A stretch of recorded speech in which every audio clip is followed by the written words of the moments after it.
So, this is Interstellar, 4th edition by Phil Eklund and Justin Gray. A game that is continue the story of High Frontier. We have our Starship Exodus going to stars with crew of cyborgs trying to find a habitable planet across the galaxy. We start on the Sol, and we have 6 ideologies aboard the planet, and we are 3 players, Samuel and Pons. So everybody of us controls two ideologies. I have freedom and the honor.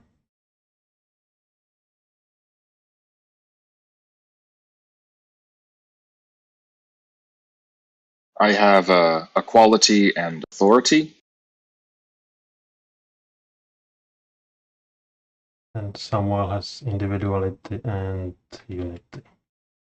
Individuality and unity, who are each other's arch enemies. So that's a very interesting asymmetry, because the other players can marry themselves.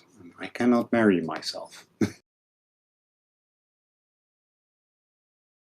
Yes, and I was chosen as a commander. So my Meskemet Amazon is commander, and I chosen the individuality cyborg Hano pilot to be my first mate. So we are the 2 awake cyborgs on board, and everybody else is only robotic avatars. We have our board of cards we can research and use them later. And now we should choose the curse. We will fly from the Sol. But we don't decide yet. We decide Yeah. during helm decision. Yeah. Let's But go. we can plan ahead. Yeah. Sure. Captain, I tend to say, plan ahead. Yes, let's look what are some interesting cards here. Yep. Do not require many. Well, so in the market, one thing I'm noticing is that there are these nice cards that require, both of them require some engine experience, or what is the term again? Augmentation. Augmentation. That's it. Yeah. So it seems that it's logical to start working on the engines, even though this cannibalized drive and fuel doesn't seem like a very promising technology to start out. Yeah. We're not that desperate for shields. I mean, I think it would be a good joke, right? You leave Earth and the first thing you do is cannibalize your drive. I mean, we could cannibalize the wardens. They're not that useful. The only issue is missing out on the technology the wardens have. Yeah, we do want to claim nuggets, right? Well, there's other ways to claim nuggets. Yeah. I think there is not much other ways to climb the nuggets. So this doesn't look like the most promising technology. Yeah, we should remove the. Now here, what is the use of this Reber nozzle telescope? Yeah, that's much better. It allows you to send out Earth data without actually having to succeed at the work cell roll. That seems could be a nice, weird, long-time investment. So as a proper Euro gamer, of course, I would invest in this. And I think this remove one stress from everyone is good, yeah. without Very any good. requirements. Especially with the early radiation blasting. Mm. We have the mag sail brake available, which is useful to help slow down a bit. So if we want to go for a longer mission, we can get up to higher speeds and then use the mag sails to slow us down. Yeah. Without wasting fuel.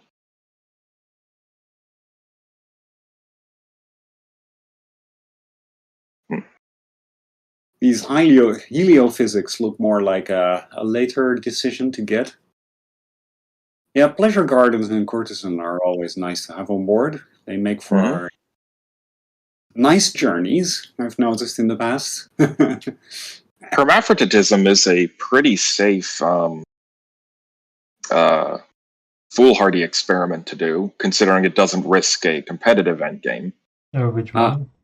It could put the avatars in charge, but I don't think that's, a bad idea. Yeah. I mean, there is something to be thought about, like how bad is it to trigger a competitive endgame? Considering it makes it go from we can all win to only one of us can win. Yeah, that's true. I don't like those odds. Yeah. And then we're playing with these rules that say that certain landings, like on troglodytes, require the presence of the posthuman, right? Which pretty much means it requires the presence of the competitive endgame, right? Yes. Yeah. So we should probably get the engine augmentation for some of these. Yes, that's what I'm thinking. And we will probably need to fuel the engine, start the engine anyway. All right. So we're now in the assignment step, right? Individuality has to assign, and I think I will assign to that Reber nozzle telescope. Work on that. Right. So gain 1 stress and the work cell. Yes, it gives. I take the card right away. Yes. Okay. So from research to engineering. Yep, and it's. I'm looking far ahead, medium far ahead into the future, which is highly stressful, but not extremely stressful. So, okay, I'll get a stress marker. I do not know if the market is refreshed immediately or not. It is not refreshed immediately. End of turn. Yeah. Oh, it's my turn. One thing you two should do is you should get hitched for stress relief and reproductive reasons. There is a good point there. Yeah, so at some point, one of us needs to pop the question, as the rules call it. And I think we can make marriage. Yes, let's do it. So we put it here. So we're in exogamy. Yes. Yeah, so you can lend out the marital bliss to any other awake faction. Oh, we can be generous with our marriage. That's nice. Yes. All right. So we should go to the engines. Yes. I mean, clearly the engines and the battery will need to be manned. Somebody needs to go. It depends if we want to awake someone or probably not. I was planning on sending out a wisp to scan some of the locales. Yeah, we have no options to remove the LIC. So we probably go down. Or not. If we go down, we do get 1 nugget, which is all we need for a victory. And with hermaphroditism, we'll be able to do that without a risk of competitive. And wouldn't that be nice?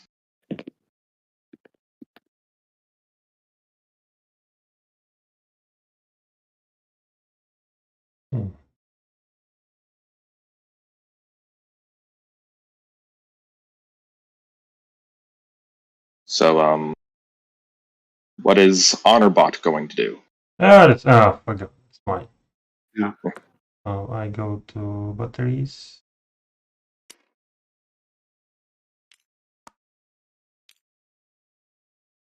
UnityBot? UnityBot will help out acquiring the Reber nozzle telescope. Then AuthorityBot will boot up the engines. EqualityBot will set off a wisp. And in the commander, I think I can go to the engines, try to get the augmentation. So we go back to freedom. Oh, there can be only one.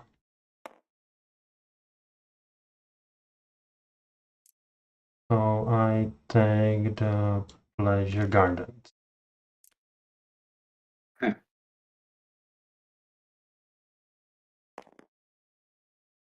Because the young needs more pleasures.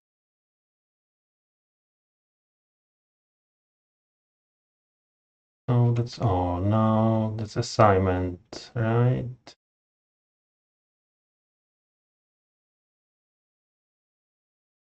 I think That's the assignment, exactly. So we go to the regulations and mutinies. Now, I see that under freedom, the only regulation is copyright, which says if a chief engineer claims a work cell, it is a mutiny. So that means, I mean, there's only one work cell right now. Well, 2. Oh, okay. Yeah, sorry. We also have the pleasure gardens to work on. But yes, if the UnityBot was able to become chief engineer of the Reber nozzle telescope, then UnityBot taking it would count as a mutiny. So. Oh, okay. That would immediately be a mutiny already, and then we need to vote on the commander. Yes, okay. But otherwise, yeah, with freedom in charge, there's very few regulations, which makes sense. Yeah, but this is a mutiny that automatically triggers as soon as the chief engineer takes the work cell. Right. Yes, so we vote immediately or not? Yes. But this is not right now, right? This is during the rolls, I suppose. Yes. Yeah.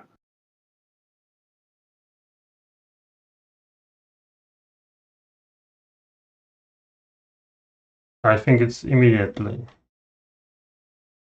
I mean, we don't even know who is the chief engineer, right? Yeah, it's one of the only regulations that fires during some time besides the regulations in mutiny phase. What climbing work cell mean? Could you repeat that? What climbing work cell mean? Putting to your playmat or No, it's one of the rules is that the chief engineer can take a work cell from anyone's board into their own. So if, if UnityBot became the chief engineer, then whoever controls Unity could take the card and move it over to the Unity board. Okay. Unless freedom or individuality is in charge, in which case that is a breach of copyright and that is going to trigger a mutiny.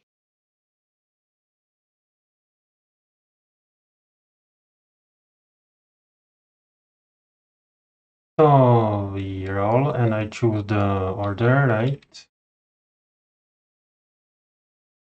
So the engine will be first. Or maybe not.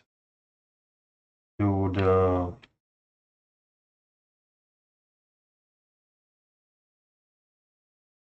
telescope.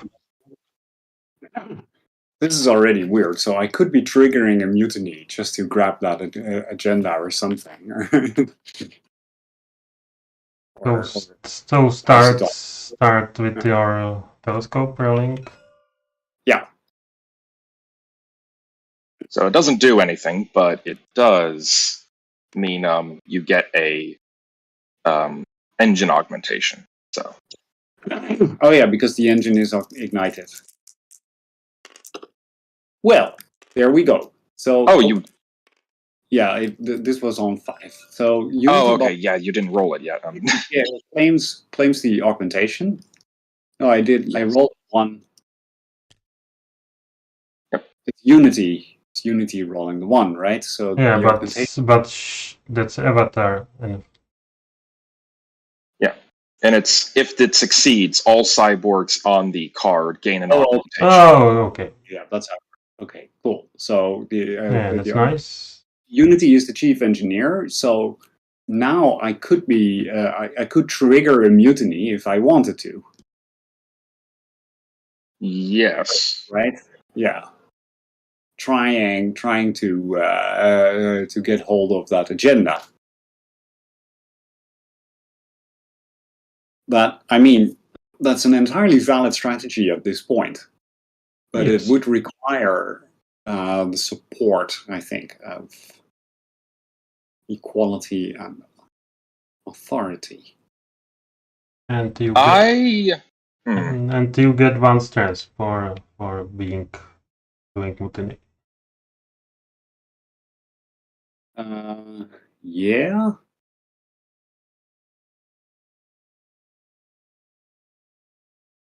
Every player.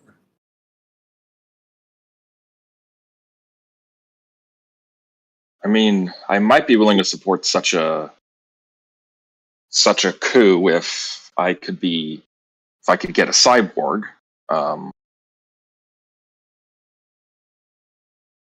Obviously, I would prefer someone in equality to avoid arch enemies, but right. Okay. And so what would your proposal be?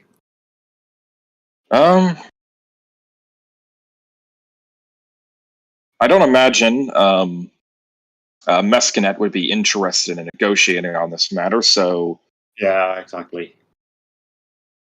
We would have to. You would, I guess, since Unity would be in charge after this coup, and thus the pawn ability is unlocked, I would say, allow me to go and decant someone from equality, and I will support the coup. Right. Is it actually Unity that will be in charge? Because the only cyborg. Oh, actually, yeah, no. You're right. Individuality be in charge. Yeah. Let's see what. And if you will not support the case, you can go decant your. Yeah. How about this? I'll support the coup if you tell me what the agenda is. Yeah. Okay. Let's do that. So we've knocked out the secret information from the game on turn 1. No, that's a secret. Of course, you could be lying to me, but I can lie, exactly. And Peter could sow doubts even if I tell the truth. Peter could be saying, "No, that's not the truth." Yes, that seems not logical to do so. Okay, herewith there is a coup because of the breach of copyright. Okay. I'm going to narrate this in the document in a second. Yeah. Breach of copyright initiates a coup. So we vote. We all point fingers to who we think should be the new commander. the arch enemies, individuality and unity, somehow agree that individuality should be the commander. At the same, Unity and authority bots all vote for Hano. And I at the will same vote. time, I finger will. pointing. Yeah, we can write in the chat, but I think it doesn't exactly. matter. Okay. Also, technically, Unity gains 1 stress, but doesn't mean much. Unity gains 1 stress because doing mutiny. Yeah. Every player. I cannot find the stress rule right now. I saw it somewhere. Yeah. It says F3 somewhere, or am I looking at the wrong point? Oh, Hell Mutiny. D2B if at least one is. It says under D2, the commander may change assignments per the current regulations. If so, any awake ideology may protest suffering a stress and initiating an election with themselves as candidate. But I imagine with the copyright rule, it's the chief engineer who triggers the mutiny. So yeah, I think it needs some clarification, probably. It needs clarification. So, as written, there would be no stress here, but we can assume that the intent is that there is stress. Yeah. Right? Yeah. That's the assumption that we're working under. So I guess we also should put a note of this in the channel somewhere or something.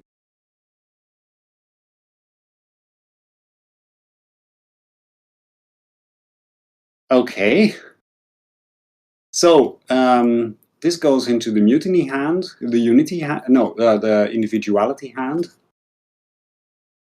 So the agenda is water world.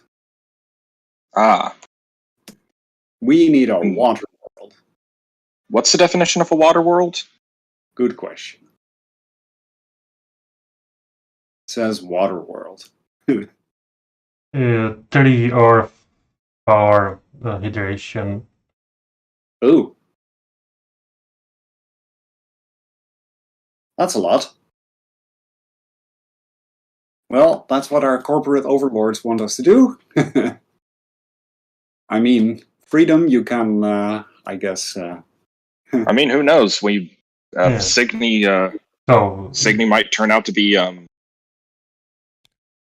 you get the star. Particularly wet. Who knows? And we have the first overthrowing. Yep. But it's still on the soul. Yeah.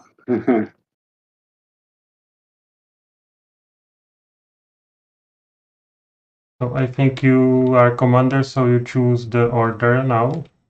I'm just making some notes now. Mm-hmm.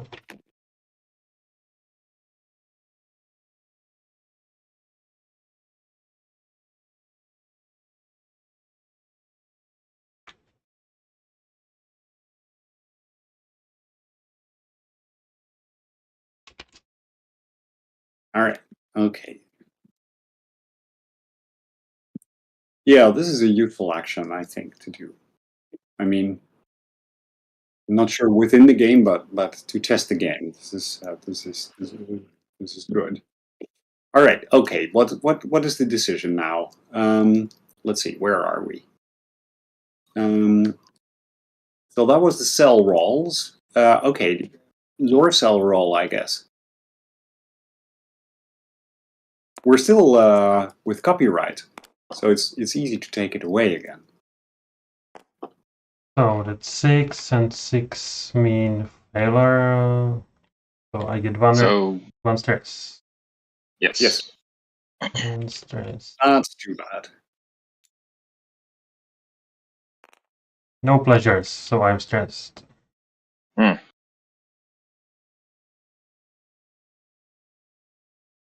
All right. So for maintenance, librarians and stadium cells.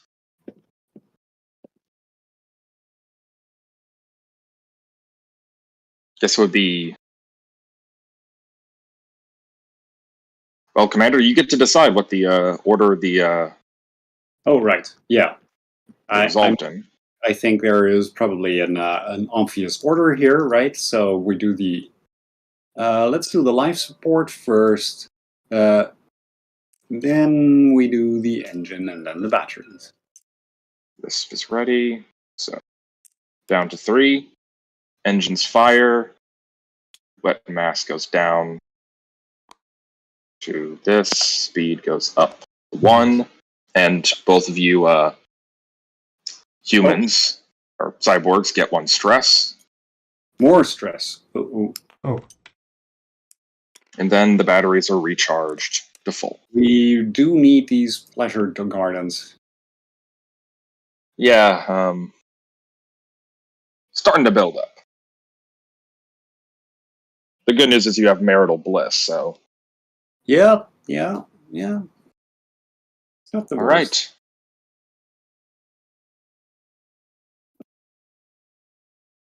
So,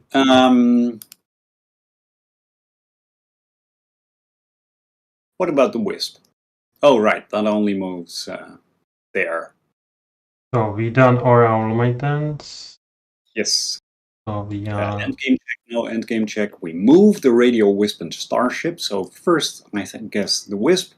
Let's see if you can uncover a promising water world somewhere. Yes. If I'm looking for water worlds, our best bet is, let's see, what's Ran? Is that a, where is Ran? They are these with the plus hydration. Trying to see where Ran is. It is. There it is. Okay.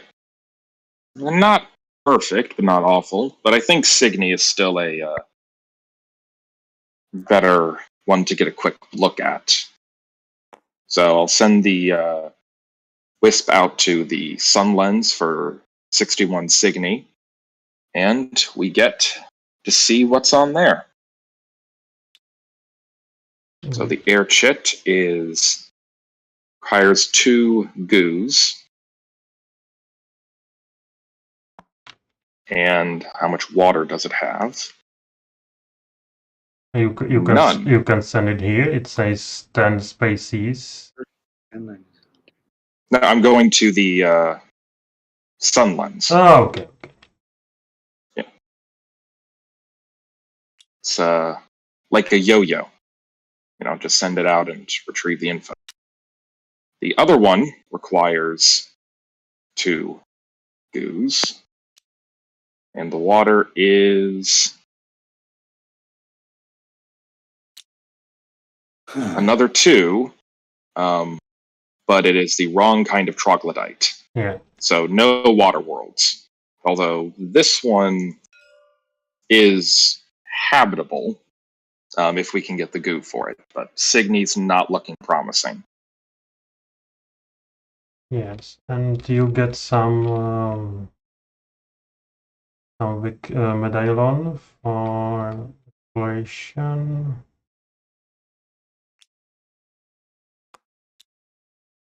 I might. I don't know if I found anything significant enough to be worth medallions. Wisp Explorer. No. It's Travail a planet chit. Then yes, I do. So Quality Bot gets a medallion. I sort of missed things. Okay, so this doesn't do anything. This could be a water world, except it's not the right type. Otherwise, it's just +2 hydration. That's what you mean. So okay. So this could become a viable Goldilocks, but we're going to need a lot of goo for it. Right. 3. So right, it needs 3 goo, and then we also need not 3, just 2. Oh, okay, yeah. Oh, but it says troglodyte submarine. This is that's the part of the old rules. It's that troglodytes need a certain number of goos and such to be habitable. Oh, okay. So that's no longer part of the rules. Get it? So we have +2 hydration. So we would need a third level of hydration somehow. If we wanted to use the water world. Alternatively, we could just find 2 goos. Yeah, but we get. But the other problem is the +2 for here. The +2 is only for the troglodyte if it would be there. Oh, okay. Oh, at least I think that's how that works. Oh, okay.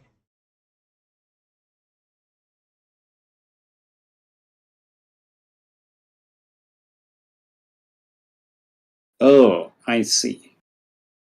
So there is a planet here. There is no troglodyte.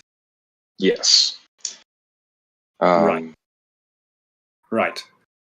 And so it has, and the planet has +2 hydration.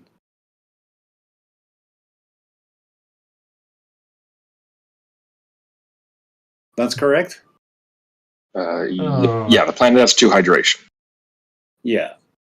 So in order to okay, the other thing I was not trying to find in the rules just now is what does it actually mean that we have this water world agenda?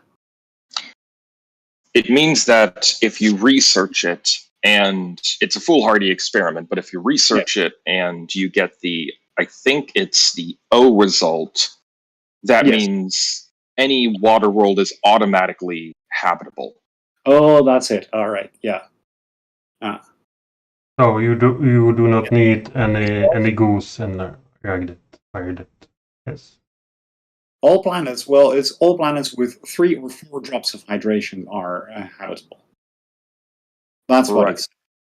Yeah. One thing we could do is, if I'm not mistaken, the flip side of the battery allows us to essentially add 1 hydration to a planet, which means we could make it habitable without any goose at all, assuming that experiment works as well. The problem is the other planet, which is the fact that we need, if we're going to have a yeah, exactly. We're ambitious. We want a major victory. We want exponential growth. We want unstoppable exohuman presence. We want to eat the galaxy. Right? So this is probably not the best option. No. Clearly not. We also need a whole bunch of points. So they didn't quite close the loophole where you just go out of Sol and back in again and just grab augmentations and rejuvenate all the time, right? That was not that loophole was not closed. No. That's a bit unfortunate. All right. But you are aging and stressing. Oh. Yeah. Well, I mean, there is a loophole that allows you to re-enter Earth orbit, and then get a fresh crew. Exactly, a fresh crew. But all the augmentation chits are going to stay. So, I mean, the easiest way of piling up a bunch of points is just to exit and enter Sol about 300 times, and then you have 3 million points, and then you just go to any planet and you sit on it and win. And that's stupid. So let's pretend that this loophole is not available. Yeah. So then the real choice is, do we go in that direction or do we go in that direction? This is the risky one, but it leads to more worlds. Let's see. And going down here? Sure, yeah. That's true. And we need to start working on getting some shields. There is some technology for that. I mean, this is so-so, but there were a couple. All right, yeah. The utility fog. I think there was another one, right? Yeah, the nanofactory. Well, okay. Basically, these do the same thing, pretty much. Yeah, just different victory points and and different stress level, and and different. Yeah, okay. And we can have the 2 of 3 heart. Sure. Yeah, exactly. cells. That would go easily. Yeah, easily. So I not too worried about those shields, right? I think that's gonna work. Let's see. So now I'm still wondering how important it is to actually go in the direction of a water world, as the agenda is saying. It's just saying that the water world will be more easier if we use this tech. But any world might be workable, right? Okay, now I'm sensing that as a commander, I like to do the foolhardy experiment. I like the chance of becoming the posthuman. Okay, vaguely, right? Because of course, this could instigate a hunt for the agenda card and the chance to become posthuman. If we go that way. So if we want to avoid competition, we, funnily enough, need to not go in the direction of the most promising water worlds. But it's hard to say where that is in the first place, right? Yeah. I would, if I can make a suggestion, Commander, I would probably suggest heading towards Cirrus AB. If we are unable to get their shields up and running, we'll have enough time in between the two LICs to fix it. And if it turns out Cirrus AB isn't a good option, we'll have other options that, if we're desperate enough, we can make a long shot for. That's true.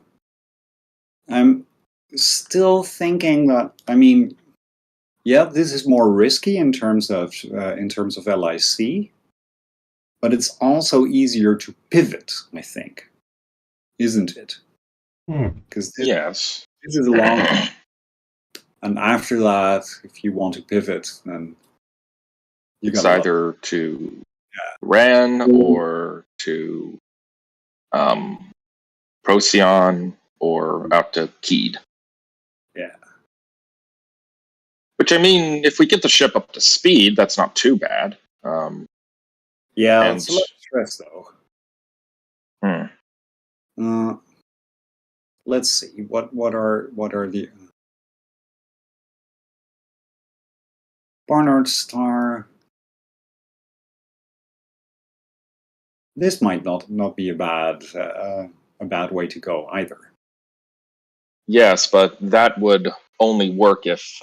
Actually, no, it's a red, so it might be habitable without. Exactly. But also, I mean, let's see. The problem becomes what Barnard star. Problem becomes what would be the second colony we could launch. Oh, good point. Well, there is a bunch in the area. It's just, do we have? The problem is, where are the sun lenses for Barnard star? Are there any? Damn it. No, it's here. Oh, there's one over here. That's far away. Yeah, this is we're not interested in this part of the galaxy anymore. No. That's a shithole.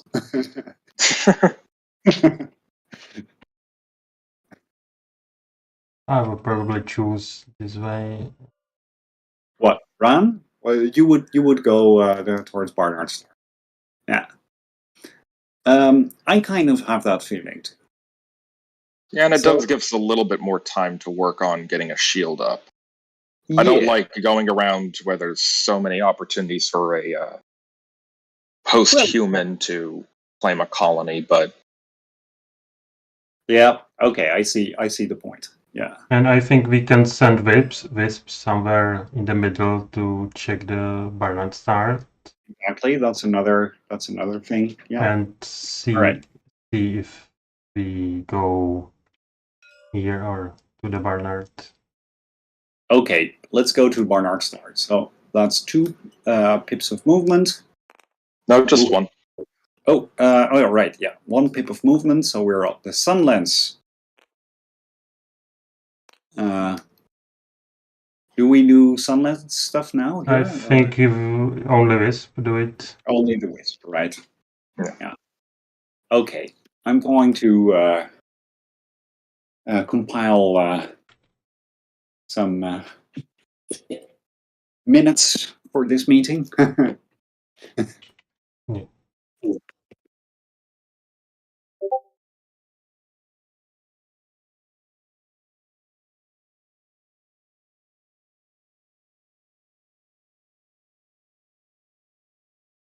And Phil Eklund is writing some notes on the Interstellar channel.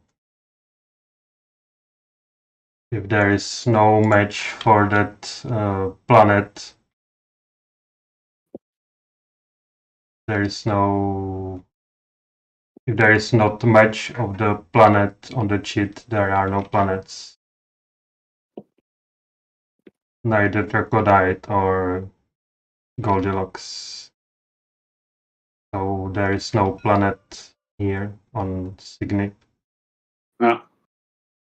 Oh yeah, we need to take that into. So that's yeah, we'd have to do a lot of terraforming to get to get Cygni A worth colonizing, and Cygni B, it's just not a viable option unless we were planning to set off a seed ship to one, and then basically throw the engines in reverse and head to somewhere else. Which I think there are no planets, so there is nothing. Well, no, there are planets. It's these two. Oh.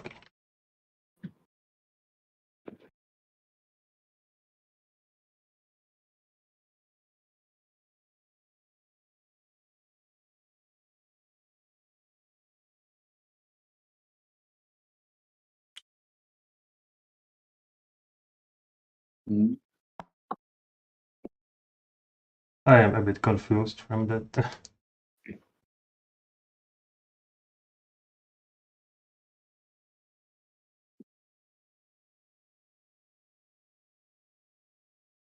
The Phil says if there is no substar or no match, there is no planet, neither Goldilocks or Troglodyte. Okay. Wait. I've written down my my secret considerations. So what do the rules say? The conditions for a planet to be there? What? Because there are air chits that have no Goldilocks on them. Mm-hmm.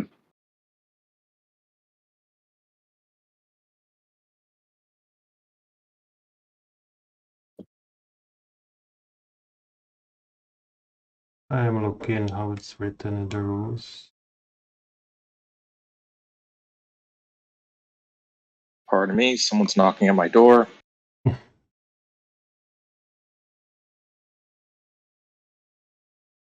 Six out of 8 have Goldilocks conditions with the red.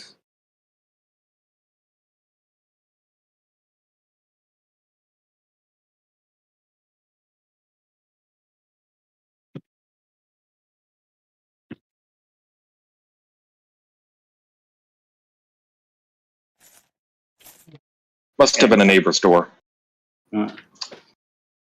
So frankly, I just looked at our chances. For going Bayesian statistics, I'm just looking at how many chits there are. It actually turns out that our chances are better right now with the red chits for Goldilocks possibility at all. Huh. With the yellow ones, but the yellow ones do have unconditional Goldilocks, right? Yes. So. Not to mention that with Barnard star, since the super Earth gives one hydration automatically, if the water chit is 2, it's an automatically colonizable water world. Yep. Of course, assuming that the agenda experiment goes right. Yep. Well, we'll see about all of that. And also, if we have the right state of universe, that's 50 to 50. At the moment that we do the that we do the experiment, it might not even be the universe, which is funny actually, because in an objective universe, how could it depend on our knowledge, right? Well, I think the idea is that there could be some little weird quantum effects that occur that are actually real, even if quantum mechanics is mostly just all in our heads. Well, I have to say, I find the theme of the objective or the subjective universe one of the least convincing parts of the theme of this game. Even though I do think it's fun. I have to agree. It seems. Yeah, let's not spend too much time trying to rationalize all of that. Yes. Anyway. So 6 and 7. So, well, 6. All right. Yeah, attrition and aging. So we both have 2. We're married, so we can get rid of one disc. And that's during. That's during the next step. Oh, we yeah. Need to age first. Yeah. We just rotate our sideboards. Meshkanet, you want to rotate? Wait a moment. I was chatting with Phil. He might probably join us. Oh. So I'm aging to 2. Yeah, well, not that much though. Don't worry. Meshkanet, you're looking a little. Oh, right. Okay, it's the top actually that gives you the where you read your age. I read my age at the bottom. Oh, on the bottom. Yeah. Yes. You're suddenly looking much better, Meshkanet. Oh, my lovely wife. Yes.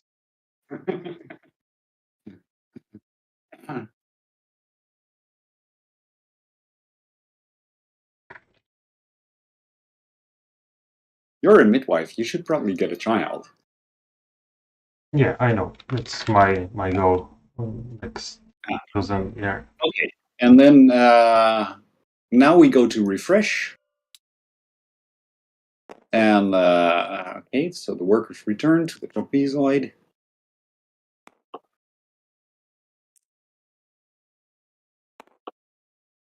There. So we can return 1 stress from our marriage. Yes, I took commander from you, so I mean you deserve a little stress relief. And also, Unity loses its 1 stress because it's asleep. Because it's asleep. Yes. Yep. Yeah. Okay. I think for our common goal, it's better that if the individuality remove the stress. Because, okay, in that case, I will. Because you have the augmentation, and you will need it probably. Okay, so freedom supporting the common goal is telling individuality to take their stress, while individuality is telling freedom. It's funny. Phil says he can join in 10 minutes. Oh, yeah, fun. And I'm forgetting to write my notes. Yeah. We have some time. Let's see. Yeah, as long as individuality is in charge, everybody returns their own workers to the trapezoid. Okay, I'm back in a minute.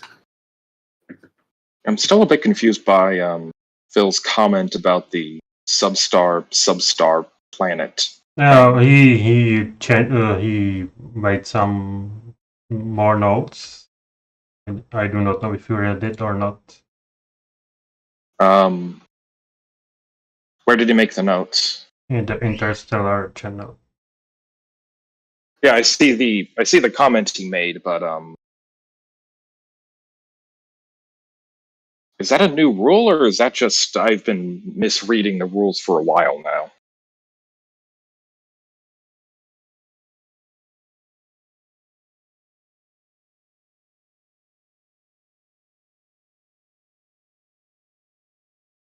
So our first impression was right. There are the Goldilocks, but no Tergodite. Okay. So the Goldilocks planets do exist. It's just that this troglodyte doesn't exist because it doesn't match the substar. Yes. Okay. Makes sense.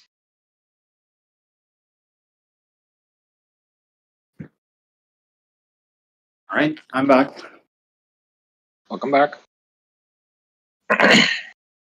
Captain Hanno, the pilot. I think if the pilot is in charge, we should probably be doing all sorts of weird maneuvers.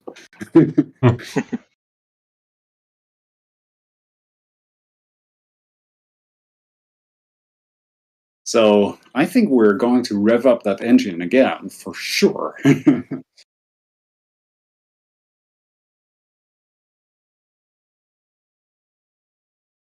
Also, we forgot we need to refresh the market. Oh, sure, yeah, that's true. We reveal metastable helium. Ooh, that's pretty nice. As well as the God particle. Also pretty nice. Oh.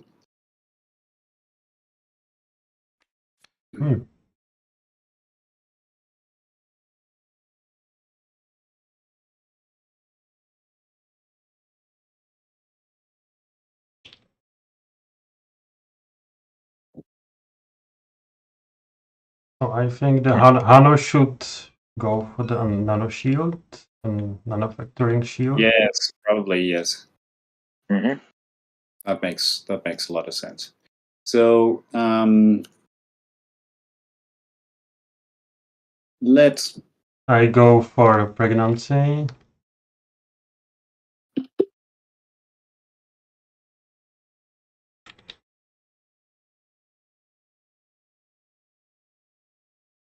Do we need more speed?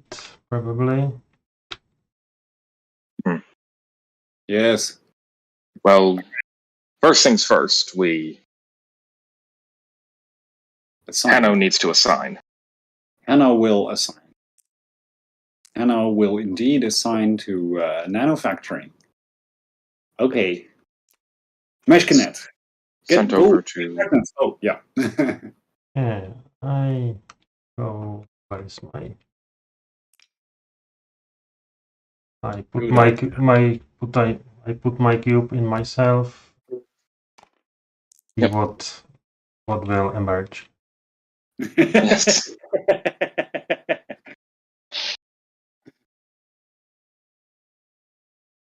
Honorbot. Oh. I think I will help with the nano shield. That makes sense. All right. Unity bot. We already had. I mean, the pleasure gardens are also going to be nice at some point to work on, of course. So we need at least somebody needs to rev up that engine, right? Yes. I think I want to also join here.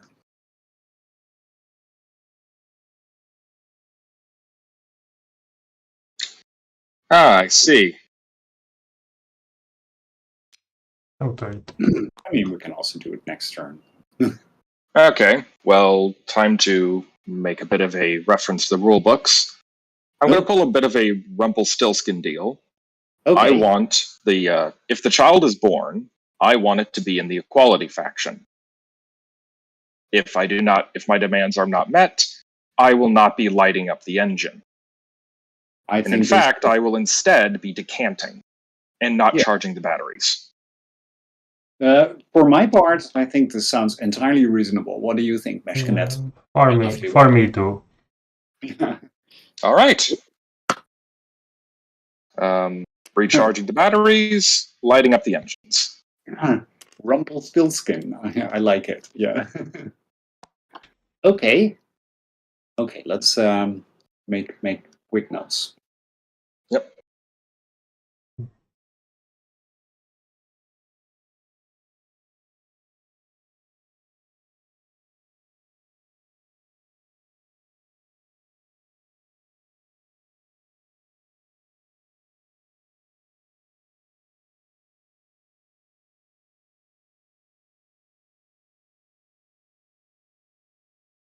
So if you are doing so much notes, I do not think it's necessary that I will do my.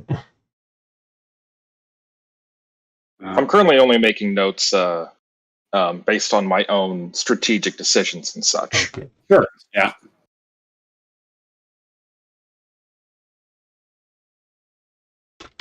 Double check, how do you spell mescanet? No.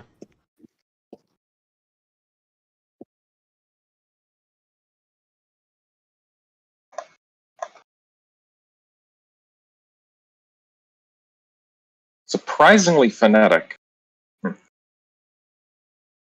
Thematic? Phonetic. Phonetic. Phonetic. Okay. Yes. Now yes. You spell it exactly as you would think. All right. Okay. So, any regulations on mutinies? Well, we're not seeing any, I don't think, yet. All right. So, we go to the cell rolls. And now I will do the honors for the nanofactoring. Let's see if we get any. Yeah. If we factor any nano. No nano. No. That's sad. That also precludes any mutinies, so we go to maintenance, librarian, and stadium cells. So, okay, we do the engine. Well, wait, we need to resolve the pregnancy roll. Yeah. Oh, sorry, the pregnancy. Yep. Yeah, you forgot on my hard work. Huh. Bad commander, bad husband. That is not good. I apologize. I will get flowers at the first stall we encounter. You're out in space. Probably. Right, let's see. Yeah, You go. yeah, no, one again. Oh, don't roll that. Once again.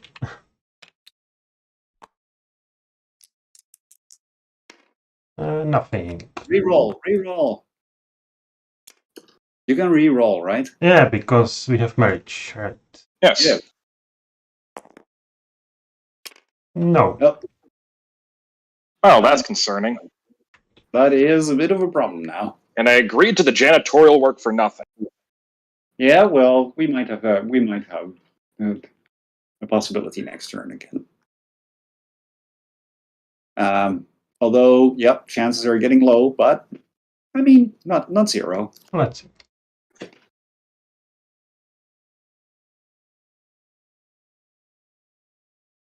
So that's all cells. Probably. And the maintenance. Yeah. Well, okay, so we have no mutinies. Okay, we rev up the engine.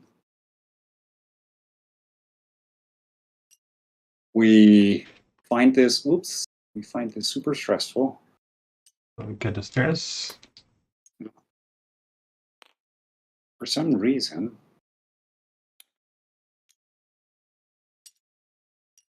Right. There's a problem. Okay. We get a stress. Yeah. That's it, right? Yep. We're up to speed 2. Move we're now with at the starship, so the starship moves, boom, boom, off to Barnard Star. Attrition and take. Okay. I do think this time maybe you should take it. Yes. Yeah. All right. Okay. Refresh.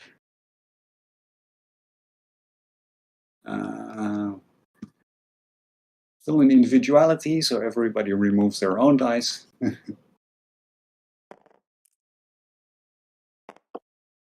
And the aging. Yeah. And I'm 312. Deep fake.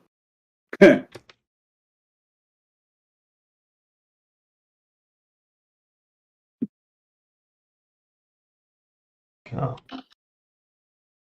Hmm.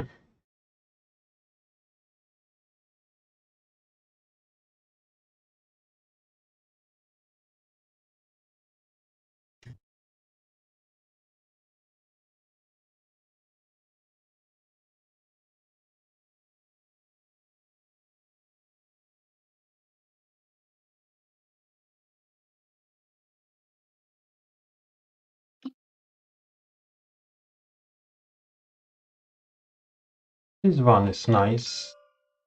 Yeah, hyper spectral telescope.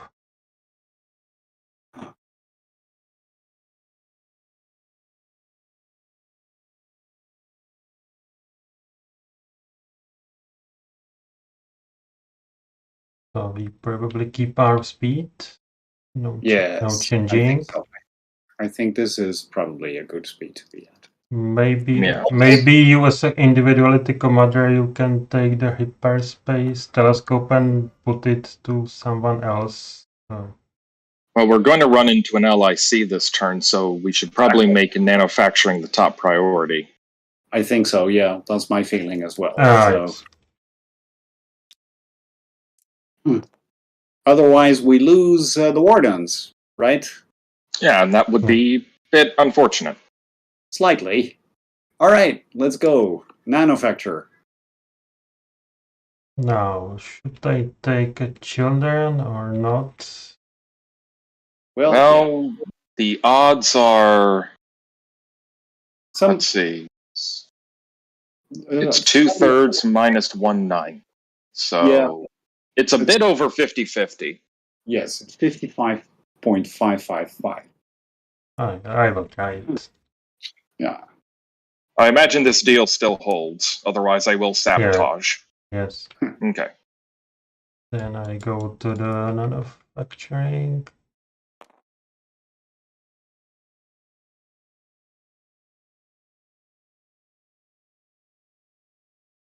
Unity.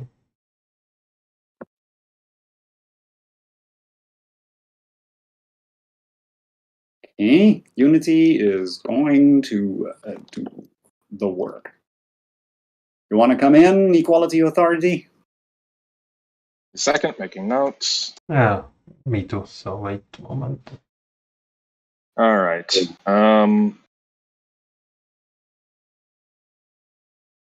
Yeah,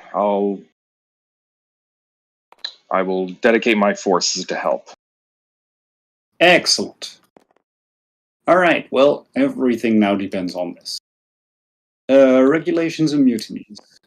Nothing of the sort. Cell rolls. Let's just go.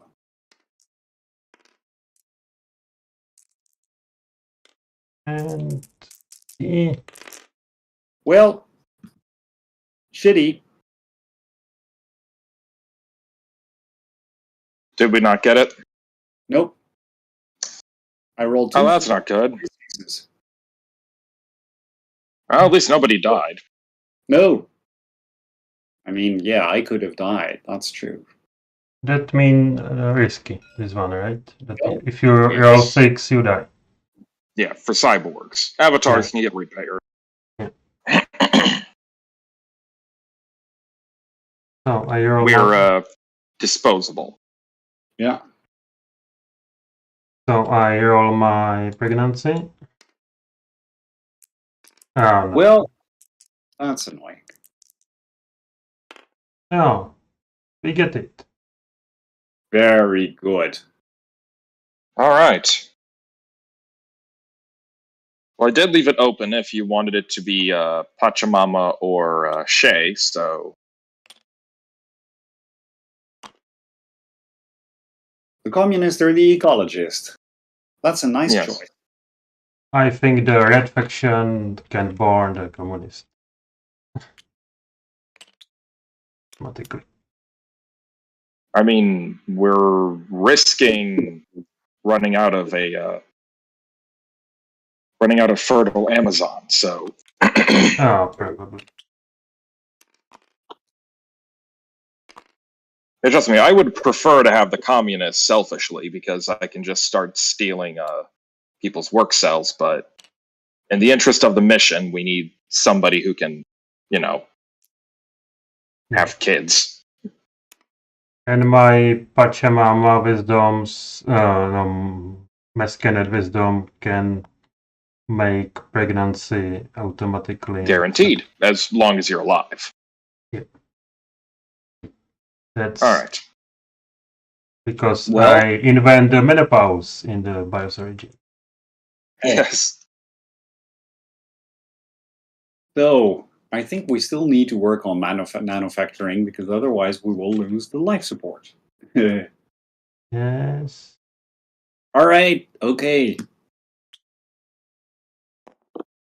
Foolishly, we didn't do any of this. Therefore, during movement, whatever slam into it. Exactly. What is the sound that would make in space? I think. I imagine. Have you ever driven through a sandstorm? Yeah. I mean, is there sound? Is there enough dust there to have sound wave propagation? Well, it would propagate at least inside the ship. Yeah. Oh yeah. Nice. Yeah. Oh, so we are hearing terrible noises. So we enter the LIC space. We have no help, so we lost the first blueprint on the and we lose our wardens. Yep. So we cannot work with anything that requires warden support. Cool. Interesting. And we're not even getting... we do get a nugget. Now the thing is how to claim it, right? Yes, or we can just go for it and hope for the best. Sure. Yeah. See if any posthumans show up. Well, we'll be fine. I mean, it's only one, so we don't have any immediate risk of posthumans. That's true. Unless we use one of the... Well, yeah. If we use the Waterworld agenda, then it could happen, right? Yes, but... Okay. But who would stand for that? That's the interesting thing. These agenda cards do not have any augmentations, right? So they are difficult experiments. Yeah.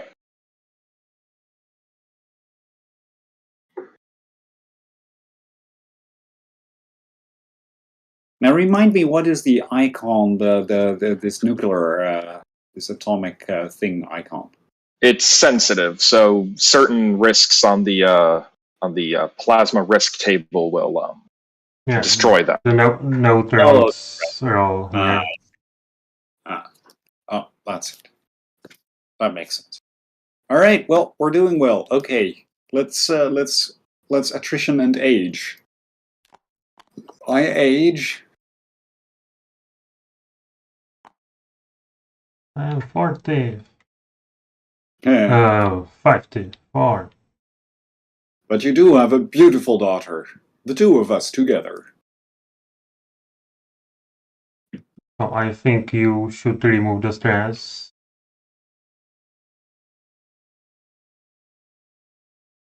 Maybe we don't need much goo yet. Okay, let's go. down with that stress.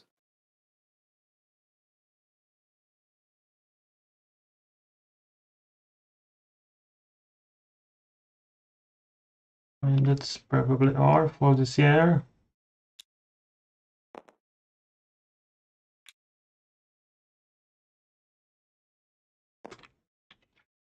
I will react. So now to Dozier 5.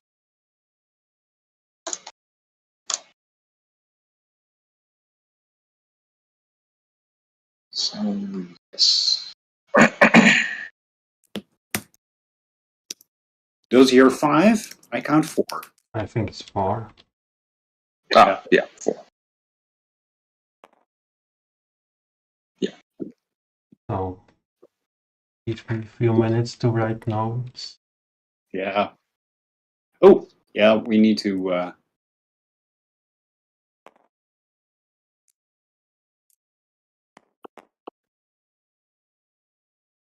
So, I just realized... Get your ass back over there. I just realized we're going to have a very awkward conversation in a second, but we'll get to that when we get to that. Oh, yeah.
Okay.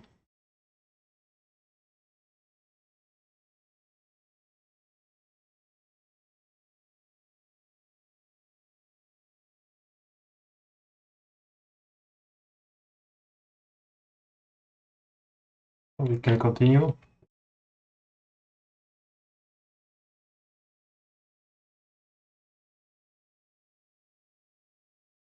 So, I guess Mom, Dad want to get married?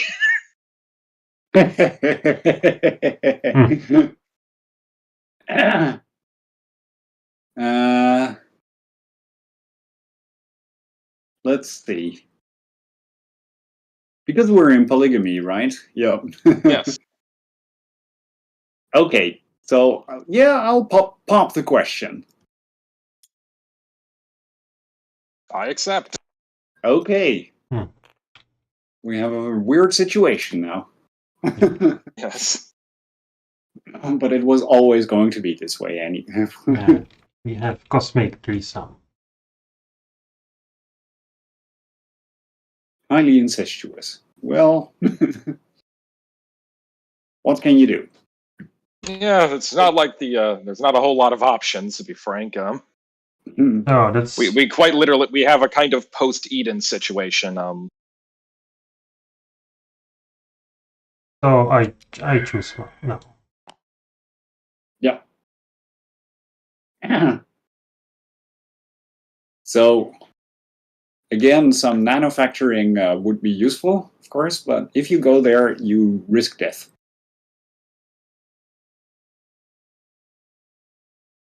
I risk that all day. It doesn't matter. Yeah. I need to go there, right? Because I have the augmentation? Is that correct? No, you need it only for researching. Researching. So it doesn't matter right now. Okay, so it can also be taken out, even though, so if... Maybe you can research the telescope or someone else? Well, I do think it's good if we're in there again. Well, whatever. What is Honor going to do? Oh, I mean, we have a little bit of time now, but of course we're in danger of losing life support if the rolls go badly again. So I go to manufacturing. and so do I. Huh. Well, I find myself in an interesting situation. I think instead I'm going to have the authority bot assigned to the God particle, and Pachamama will research the God particle. Okay. Why are you doing that? Let's see. What's your idea here? There is a nugget, right? Yes. And flip to Halbonaut. What is the Halbonaut? Only avatars can earn augmentations.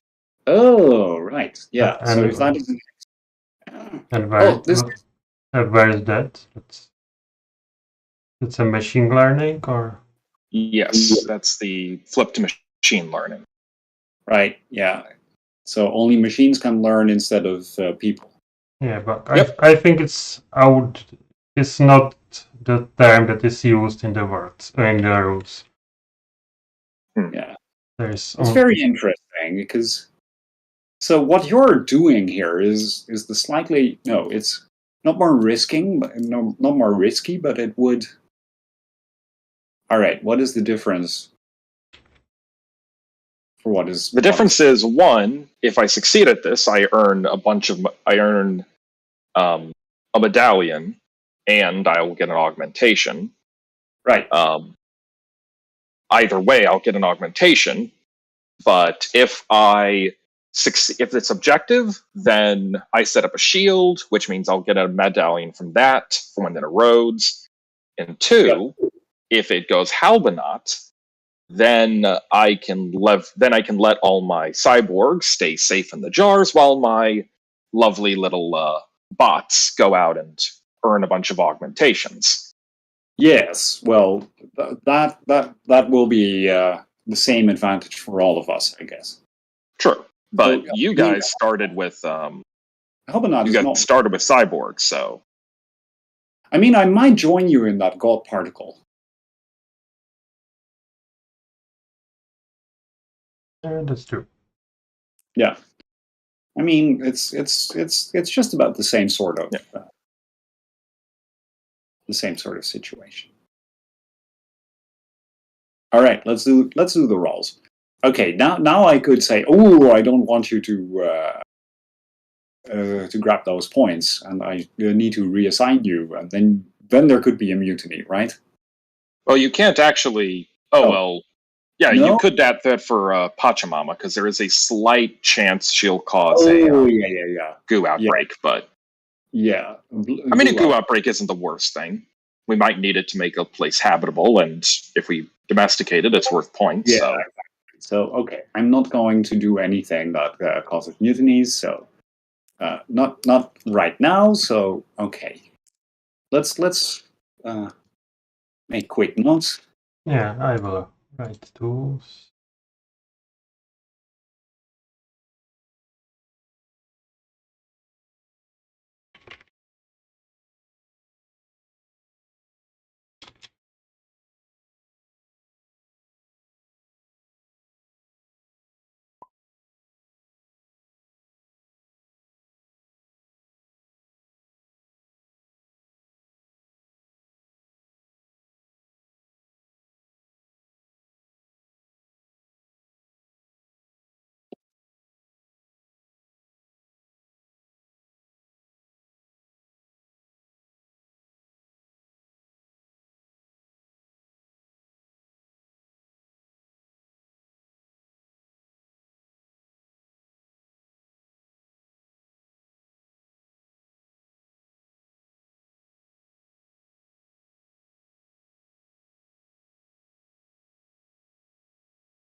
Phil says he will come soon to join us.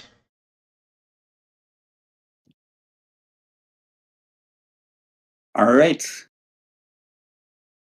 Ready for die rolls?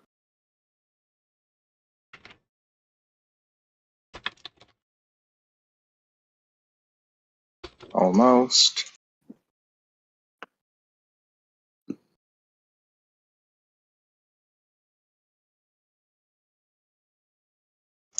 All right. I'm ready when you guys are. Let's see what happens this time. Oh. No. Why? I'm Mescanet is now dead. I feel guilty. I killed her. Yes, you are such a bad.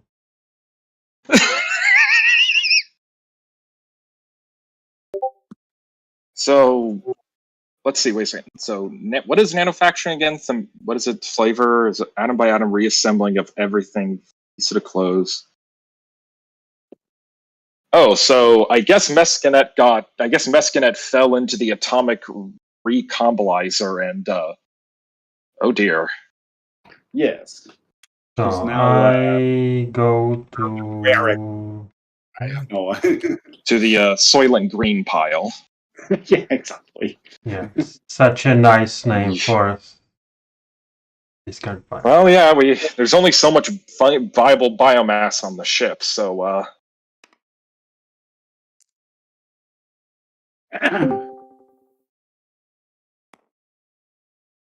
into the atomic recombolizer, and oh dear.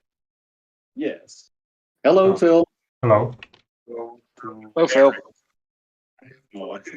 To the Soylent Green pile. Yeah, exactly. Yeah, such a nice name for this kind of pile. Oh yeah, there's only so much viable biomass on the ship, so Phil, we can hear the recording through your speaker. Into the atomic recombolizer, and oh dear. Yes. Hello, Phil. Hello. Can you hear me? Yes. Yes. To the Soylent Green pile. Yeah, exactly. Yeah, such a nice name for this kind of pile. Oh yeah, there's only so much viable biomass on ships. Phil, we can hear the recording through your speaker. All right, I'm going to try to fix that. Atomic recombolizer, and We're in a weird time loop out here in outer space. yes. Hello. Can you hear me?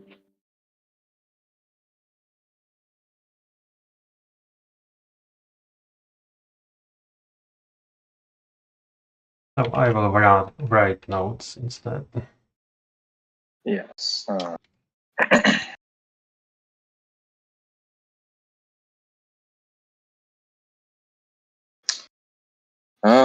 And I guess we need to see if the God particle experiment goes well.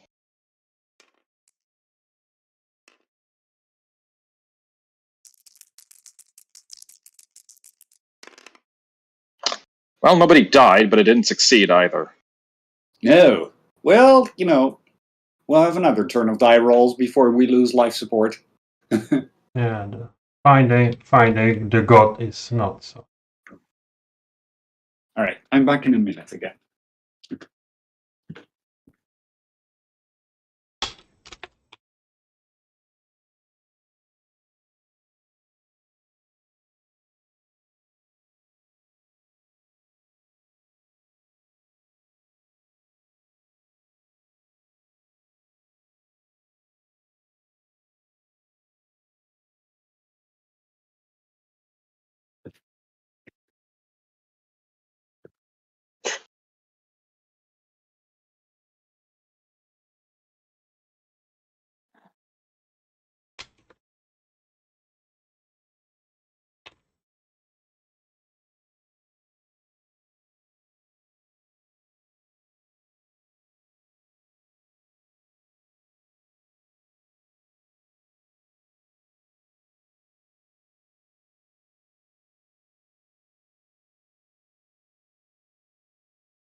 All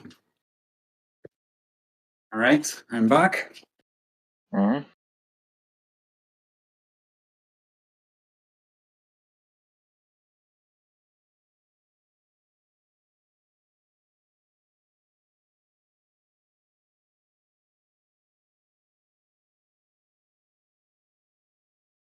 Are we ready to continue? Yeah. Mhm. So we move to more spaces closer to the LIC. Yep. There's no way around it, right? We're going to crash into it next turn. I mean, if we're willing to throw the brakes completely, we could stop, but then the question becomes of moving again. yeah, exactly. That's probably not worth it. And we lose the marriage with me. Yes. Yes. Most unfortunate. Well, in that case, we will have to decide. Yeah. Yeah. Well, you're older. You can take the stress relief. Okay, let's Willing to do. throw the brakes completely, we Yeah. could stop, but I then the also. question becomes of moving again. Yeah, Yeah. exactly. Oh, Oh, there we go. we're back in the time loop. Phil's muted himself, so that should prevent the looping. Okay, so we move attrition and aging. So I'm now in my 30s. Oh, yeah. I have to flip. I have become very, very mature. So now I want a planet to land on or something. Yes, or make Yes. a risk roll. Okay, where is the closest risk roll? I want risk rolls. Well, that would be Barnard Star. All right. Well, let's just assume that this is the perfect place to go. Yeah, we are very quickly running into the issue of What are we the need a pod ship. plasma risk rolls? Oh, it's all table. I see. At the moment, the only pod I know we could maybe get is if we slimmed down the jars and ejected the jar pod. And then, I don't know. Honorbot, back to your quarters. And we have the crash as a new technology. I believe in the individual. Right. Okay. Good work. I also believe Pachamama will help those who don't help themselves. Yeah, I think Pachamama should probably get pregnant. So we're in an interesting situation once again. Yeah, I mean, we could delay it a turn in the name of getting the God particle up and running. Well, then again, getting the God particle up and running is it's kind of a coin flip. Yep. So we should probably do manufacturing instead. Yes. Yeah. Good point. Not to mention, we're going to be hitting an AMAT jet soon, so oh yeah, us bots will be able to get a little peek at that nugget. And since everyone has a bot available, we just can all look at the nugget. huh. Yeah. How does that work again? Where do you assign to look at the nugget? It's just any faction who's asleep gets to peek. Oh yeah. That's what the aim at. Okay. Well, no problem. Let's go and manufacture this bitch. Yeah. I will do with all of mine. Woohoo! Welcome.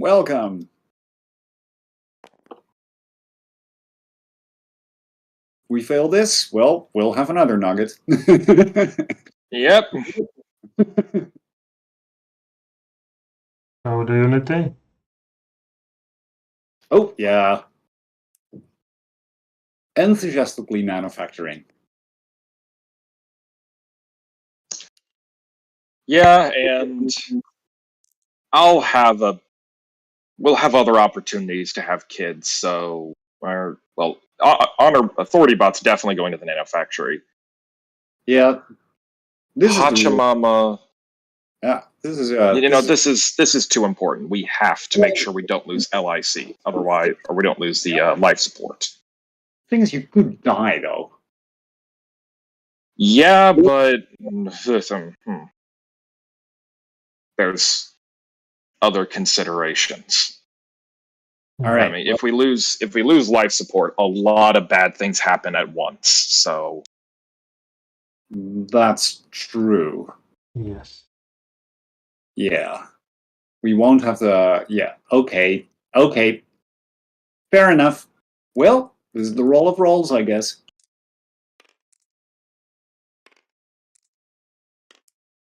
Let's see. My hand has improved, finally. Well, close but no cigar. Pachamama is dead. Oh boy. This mission is going great. Yep.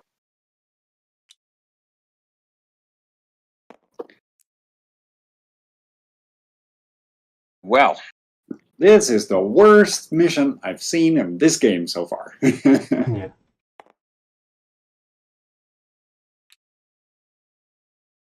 Because you kicked off Super Commander on the start. Yeah, it's all because of that. Well, you can etch your story into the titanium walls of the Exodus, and then, who knows? Some future archaeologist will go and look at that and go, I can't read this.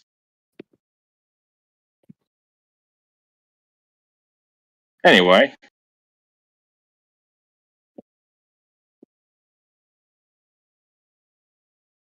So, no cellar, no maintenance. And we move the ship to spaces. Right? Yep. So we go to another LIC. Yep. Life support dies. Goes life support. Bye-bye. Life support.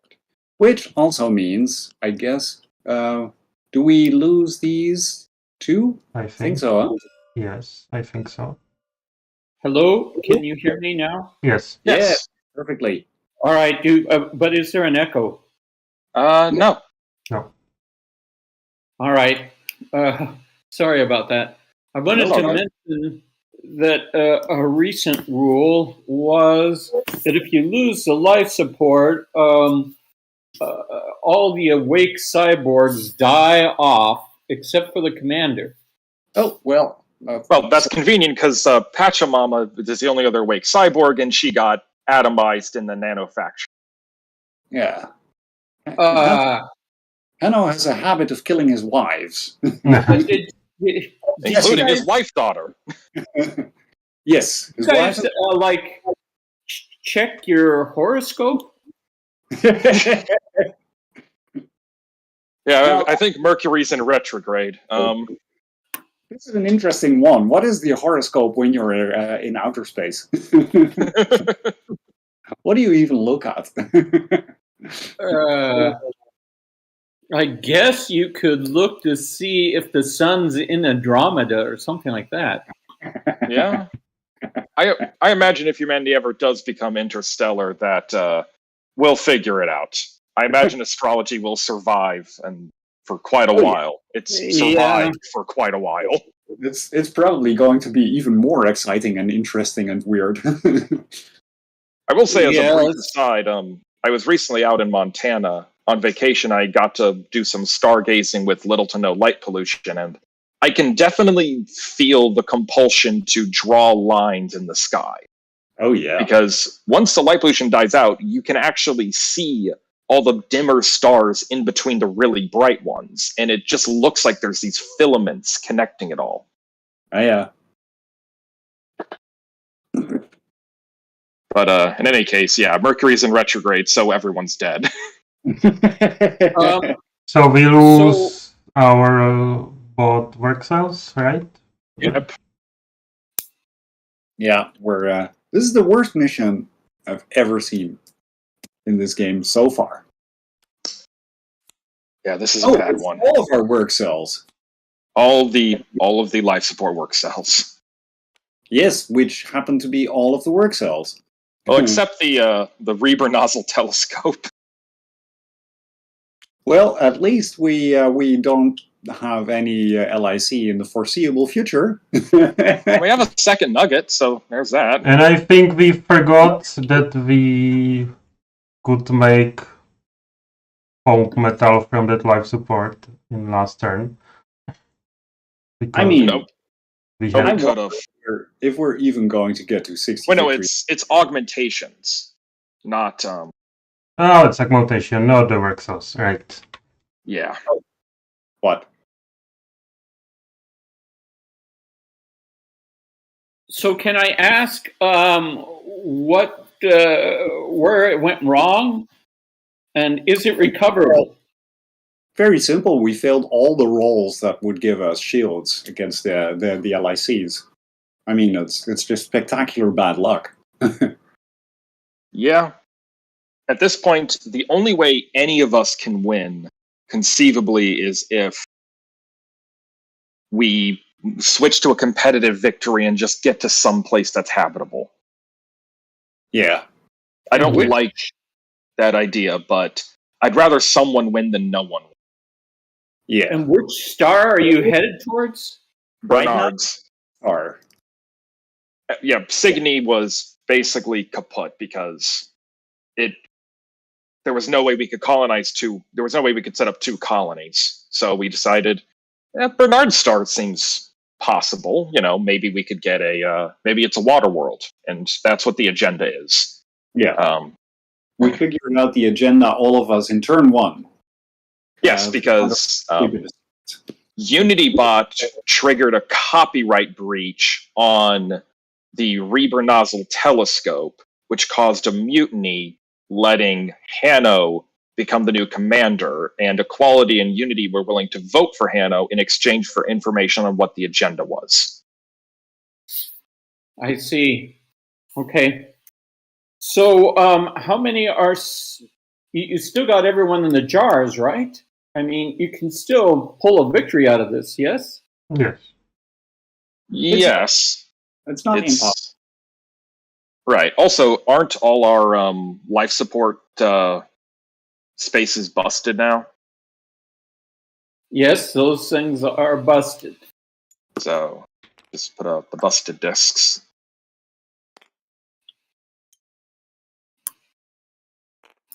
And does Hanno die because he was in a life support cell when life support got blown up?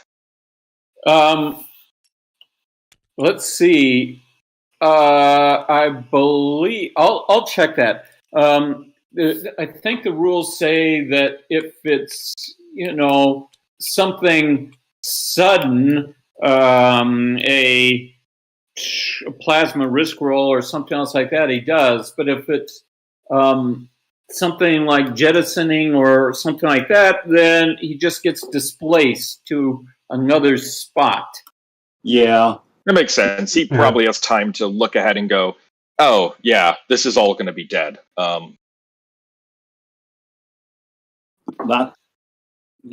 makes most sense to me. I'm going to check to see how it's written. But... In the meantime, all factions that are asleep get to peek at the nuggets because we've run into an AMAT jet. So do everybody. Well, O and X. Okay. So there is a way of becoming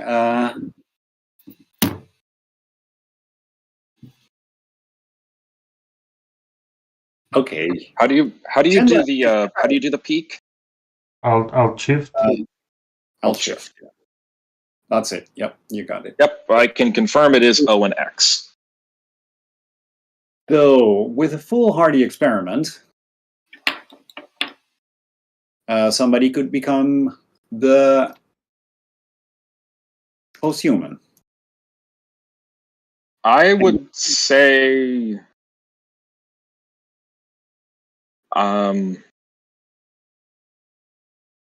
Yeah, this is not great.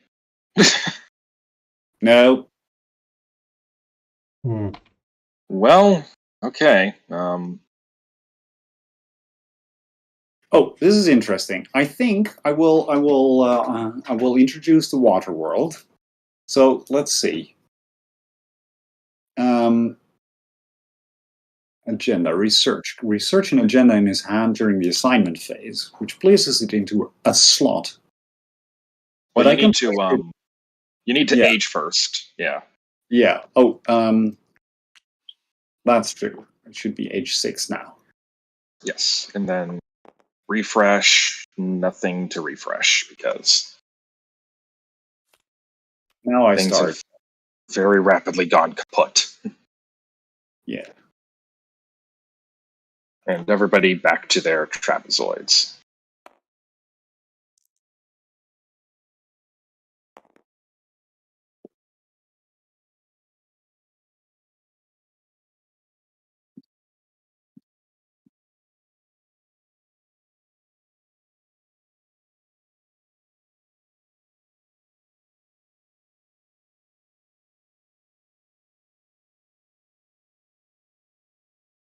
So what marks the foolhardy experiments again? It's having the unflipped nugget requirement to research. And you flip all unflip, and I do not know how it's when it's OX. Yeah. What happened? Hey, I wanted to mention about Hanno that it looks like if the blueprint is lost by goo eating, lightning, or breaking erosion, people in those cells are killed. Otherwise, the commander reassigns them. So would this count as breaking erosion? No.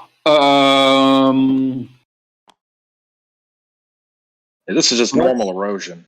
That's just normal erosion. Breaking erosion is only on the plasma risk roll. So, right, it's for debris disks and flybys and ice breaking. Right, stuff like that. Sudden losses. So it looks like by the rules now that Hanno is reassigned rather than killed outright. Yeah. Yes. So. Reassigned. And if you do that foolhardy experiment now, when it's O and X, you become the posthuman. Yeah. Yeah. But the experiments also have an outcome. Right, but when it's O and X, then it's automatically posthuman. But between these two. But the thing is, we know that because we know it's O and X, it's not going to be either outcome. It's just going to be the chief engineer becomes the posthuman. Which also means that Barnard star will be hard to settle. Even if there's water. Well, yeah. We don't. I mean, if the posthuman comes to power, we could always change direction and go to Lumen's rogue planet. Yeah. Well, I mean, that's a good question.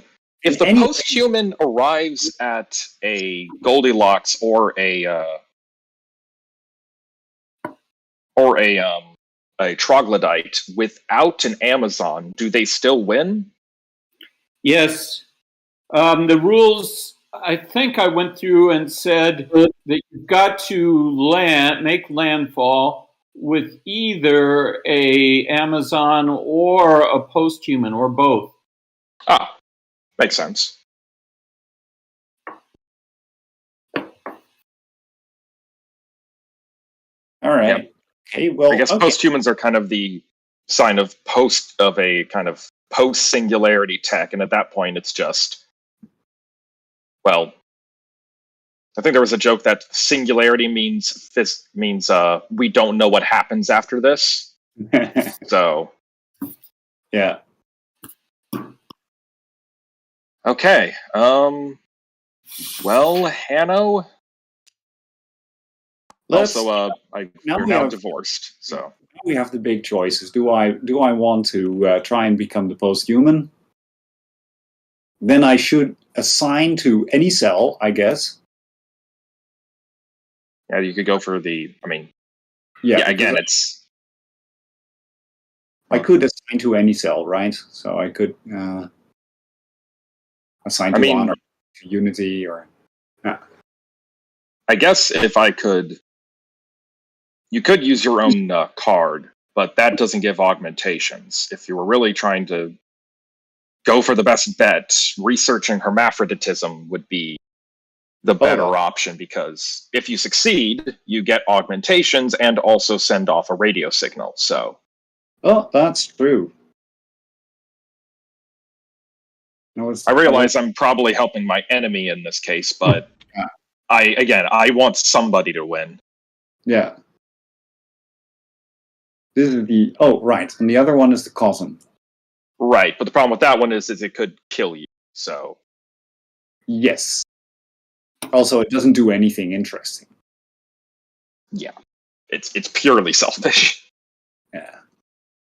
All right. It allows you to create Looney Tunes-esque holes. So, this Waterworld tech is probably not of importance for now. So I will go for it.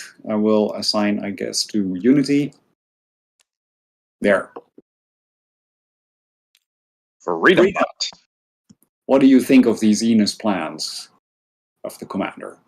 Oh, and of course, you gain 1 stress for researching that. Oh, that's true. Yeah, and I think I forgot to remove my stress being asleep. Oh, yeah. Did we? No, same. Sorry, did you put a stress on there? Yes, because. Oh, I added a stress. Yeah, for you. Oh, okay. So I shouldn't have added the stress as well. That's the thing. Okay. This looks correct. Oh. So if this fails, then the commander has a good chance of dying, and somebody else can go and try to become the posthuman. The other thing is, I think we need to start breaking. We have. Oh yeah, I mean, if we don't start breaking, we're going to be having to make a choice between the rogue planet and Barnard star. Yes. And of course, there is LIC there, which might have terrible effects. Yeah. Yeah, so I guess we're going to...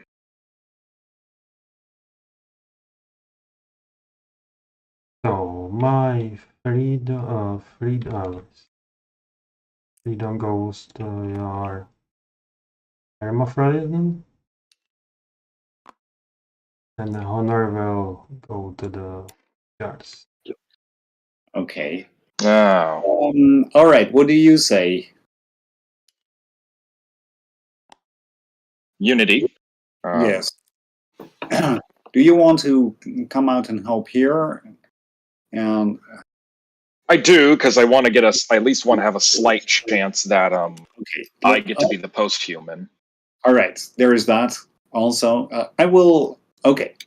Let's. You will have that slight chance. I will do the engine thing. Got it. And okay, now we're in the problem of battery is not strictly necessary at this moment. Well, the problem is if we don't charge it back up because we're draining it by 4, we won't be able to get the engine lit again. Oh, that's wait. At 2, you cannot light it anymore. Nope, because its minimum charge is 1.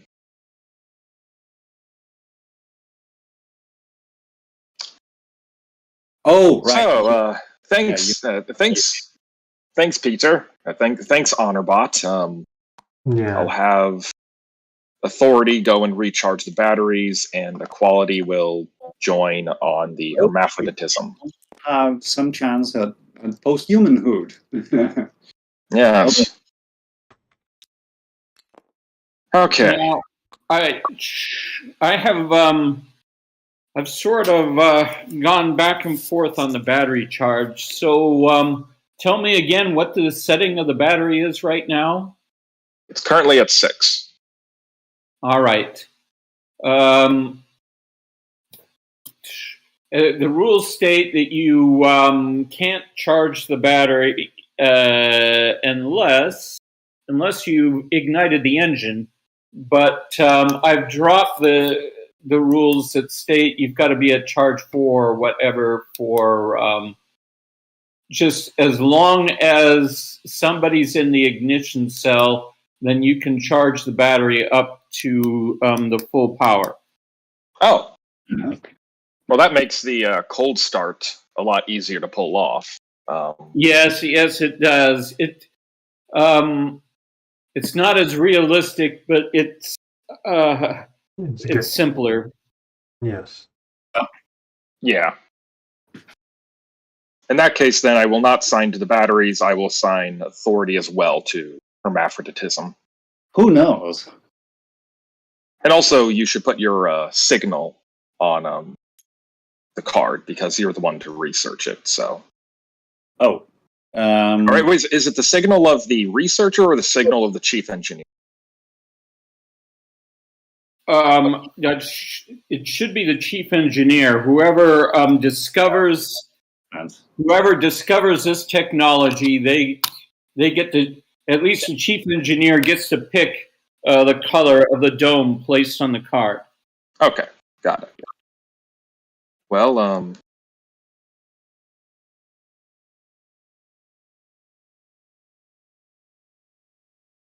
oh dear. So I'll just say, although you already know it, some of the technology is useful back on planet Earth, or at least the solar system, somewhere in the solar system. So if you discover something interesting in space and send it back to Earth, you'll get interesting technology in return. Right. And we get 1 extra fuel for losing our mass. Yes. So there's that at least. We get 1 extra what? Extra fuel. Oh, that's true. Yeah. So we move it back. Yeah.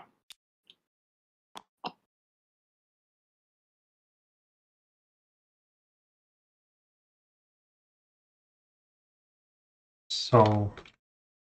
Wait, does it mean we can now? We're back to maximum 1-step change. We were at a maximum of 2 steps change, and is that correct? Yes. At least as it is written on the board, that seems to be correct. Which is a bit weird, isn't it? Yeah. And therefore, your maximum delta V goes down. Tell me the problem again here. The issue is that, as the rules are currently written, as a ship loses mass, when you reach certain thresholds, you get an extra fuel step. But if that's interpreted as you move the wet mass marker back a step, then that means getting lighter reduces your delta V. Your max delta V. Which I am not a rocket scientist, but I think that isn't right. No, you've got a very good point here. Because I remember in the old rules, how it worked, it was that you had a track that had both the wet and dry mass. The idea was that when your wet mass got on top of the dry mass, you couldn't keep going, but as your mass fell, your dry mass would get lower, which would give you more fuel steps that way, which would preserve the whole delta V system. Yes, well, you've got a point there too. I should probably think that the rules now say, by the way, when this is first visible, either +1 fuel or move the starship 1 space. Huh. Oh. This came out of a playtest. But the fact that if you do add 1 fuel, that you reduce your delta V is an embarrassment. And I'm making a note here to check that. Yeah.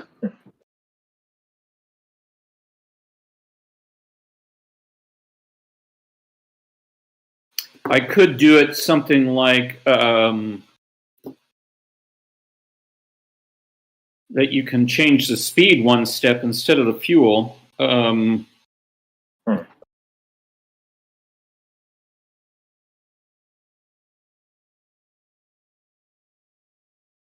going to look into that. As you were, light speed. Where are you guys located right now, by the way? We're near the intersection that splits between Barnard's star and Lumen's rogue planet. Okay. We're braking so that we were at the intersection, so maybe we can check Barnard's star to see if we can make a quick landing there, or who knows. Yeah. That's pretty much it. Yeah. Yeah, I'll mention that the rules do say that if you land on an intersection, you're supposed to point the commander's supposed to indicate the direction that you're going. Ooh. Whoopsie.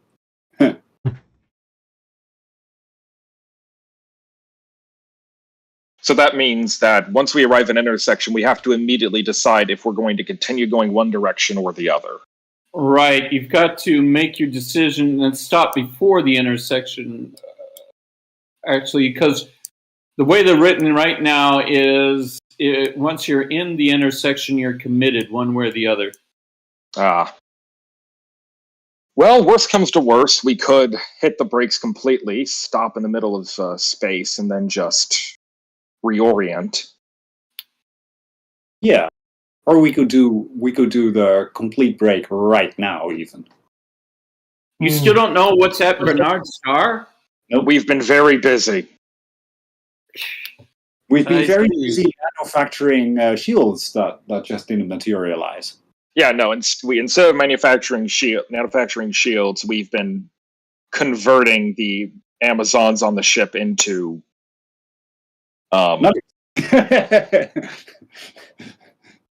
into dry mass. Let's put it that way. Yeah. Okay. That's yeah.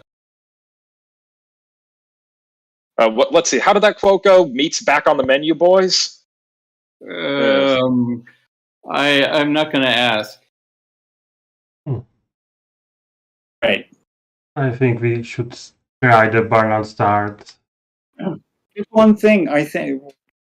What I wanted to say is, Phil, is it possible that there is just that the best way is to have a wet mass, dry mass system like in High Frontier also for this fuel track? It is possible. I was hoping to get around that because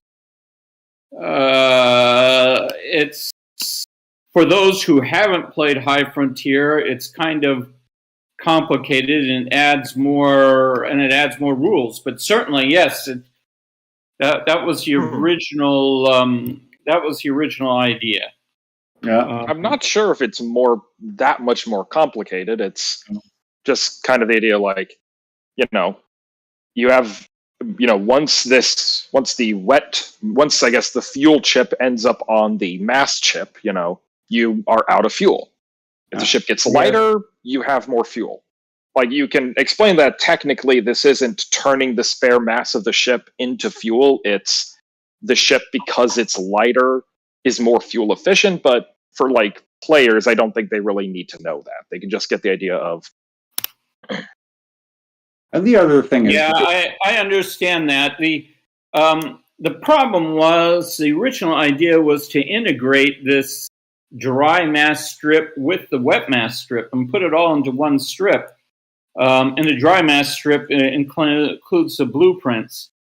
But it was awkward doing that, and when that didn't happen, was afraid of trying to explain the two strips and how they would work and integrate together. So it was not. Well, okay. One final solution I can think of to avoid this awkwardness is, and I know I'm not sure the degree of good game design this is, but if you'd be willing to add another component, you could add a chip or a bead or whatever to represent like spare fuel tanks. And the idea is that you can, as I don't know, maybe a helm action or whatever, add the fuel tanks back into the ship. This is kind of thematic breaking because again, you're not actually getting extra fuel. You're just getting better fuel efficiency. But I mean, that theme break's already kind of occurred with the thing of saying +1 fuel step. Well, but we can't argue with that. That is true. So I'm considering possibly changing the speed by 1 step rather than the fuel. But I'll look at that. Thank you for pointing it out. I'll just say one more thing, which is that if you're looking at the market segment of people who will play this game but not have played High Frontier, you're probably looking at 3 people. All right. Well, that's a good point too. I think the Interstellar is hard enough, and it will not change much the game. Oh, exactly. It has many strange concepts, and when I read the rules again in last weeks, it was a bit difficult to get through some points. How it works. Okay. Well, let's assume that I can do the 2 steps breaking. That means that we don't have to make the choice quite yet. We could just break 2 steps, stay here, send out wisps for a couple of years, and then see if anything turns up that makes maybe that LIC survivable. First things first, we need to resolve the hermaphroditism rule. I think we should resolve if that adding the fuel steps will change the speed or not. Yeah, I mean, it's so clear that it shouldn't. So, oh right, yeah, what the solution is going to be eventually. Can we just say that the max delta V is not changed by the fuel? I mean, we could use the +1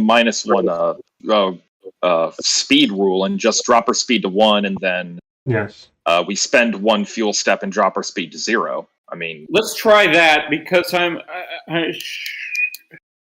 favorably right now. I think that's the best solution for me is to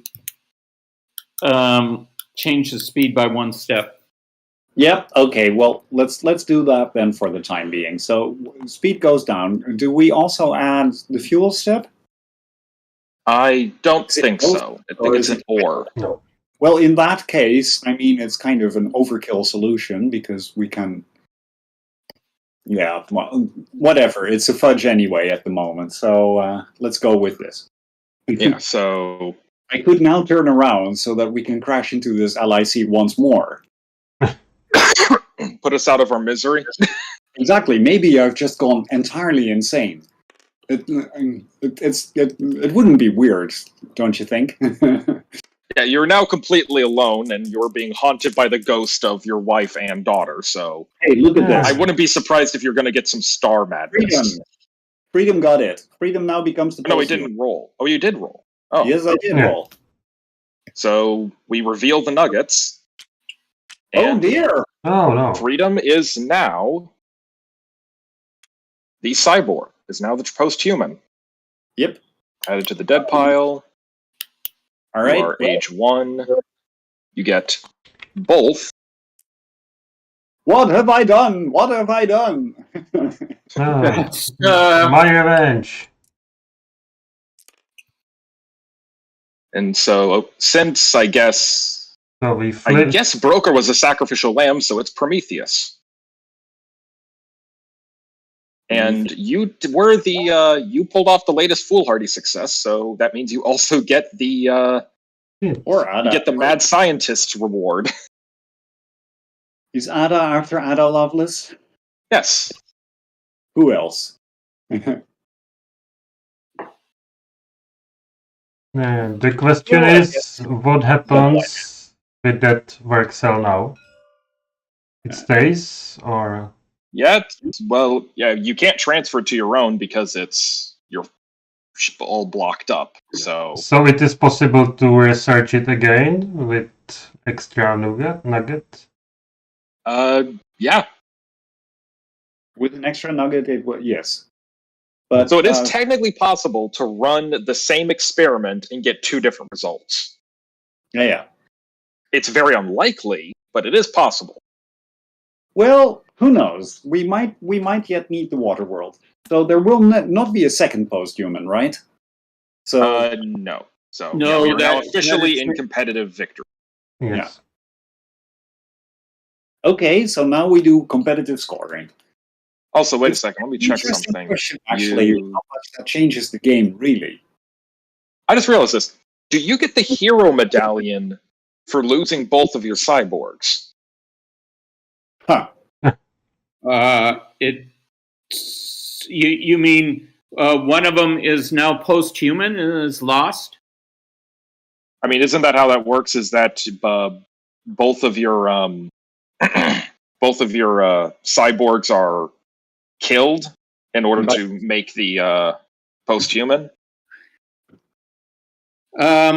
I think only your partner is technically killed when you become posthuman. You only have one cyborg in the Soylent Green pile, so I don't believe you get any heroism for this. Okay. So does that mean that Broker is still in the jars?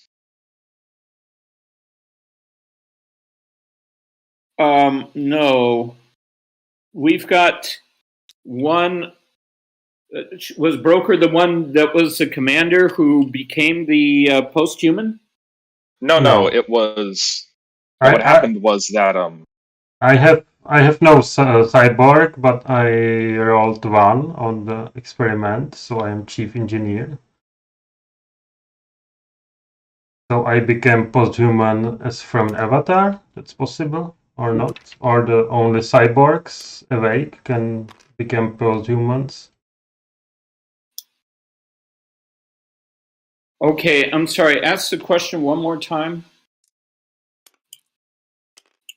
If experiments succeed, and I should become the posthuman. Yes. But I have no awake cyborgs, so my cyborg in jars became the posthuman. Aha. Okay. Because you were the chief engineer with an avatar. Is that right? Yes. Yes. I should probably try to get the rules up and take a look at that. But my initial reaction is that I think that your cyborg in the jars Broker should become the posthuman. Yeah. So does that mean the posthuman is alive and you don't got any other living things? I don't think I intended that the avatar get Frankensteined into life. I guess the thematic version of what happens is that the avatar, due to the side effects of the experiment, gains, full consciousness, and then basically, Frankenstein's the dead or not yet born bodies of his previous masters into Cronenberg-esque posthuman abomination.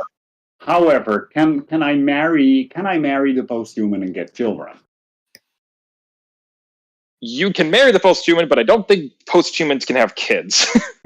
Not posthumans, but the posthuman could. Yeah. The posthuman can marry only if individuality is at command, which is no longer true because posthumans automatically seize command.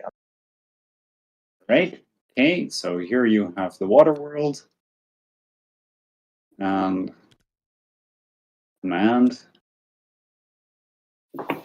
Well, I guess we don't need to decide what happens when the two are both dead right now, because this is not the condition under which the posthuman was born. So we can, I guess, continue. But yes, it still does leave. So I guess. So does that mean Freedom does or doesn't get the hero medallion? In this case, Broker who became the posthuman. It says discard both of your cyborg placards and place posthuman. Broker's still alive, so there's no reward. There's no hero. Broker became Prometheus Ada. Yeah, Prometheus Ada. All right. It says discard, but I do not know where to discard. Now, what about the augmentation?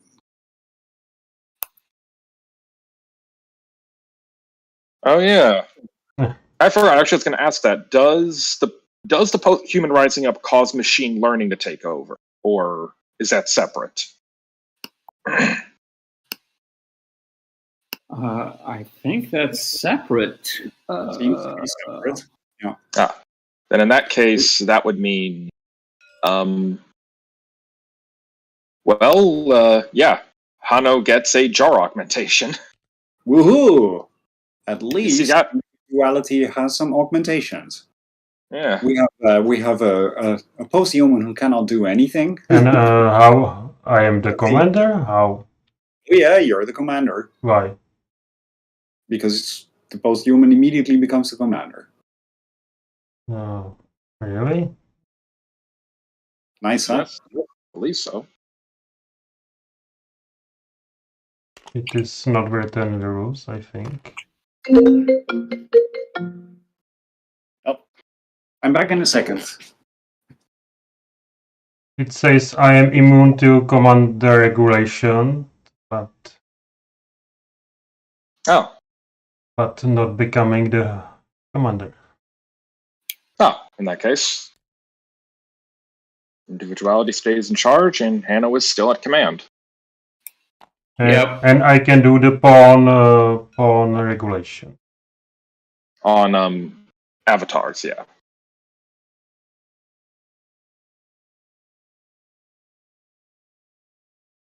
Yes.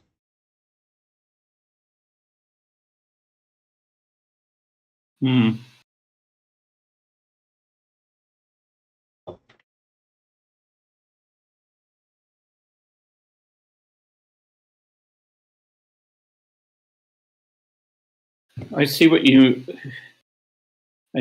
mean about the hero medallion. I didn't quite understand that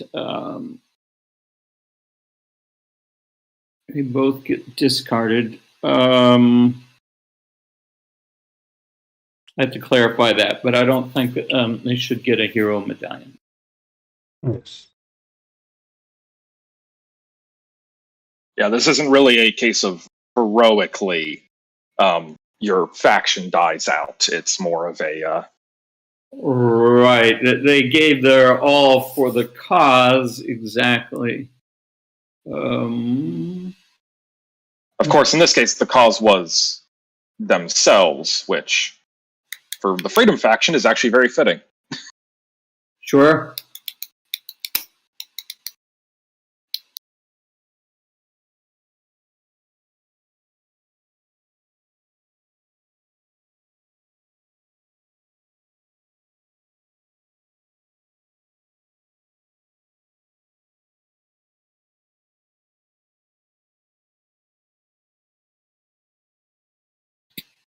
Well, with that resolved,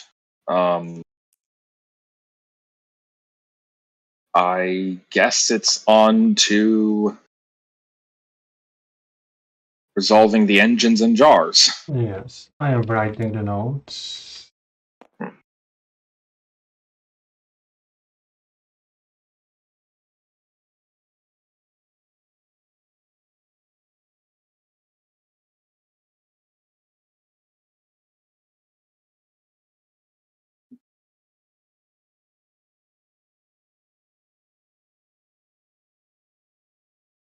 All right, I'm back.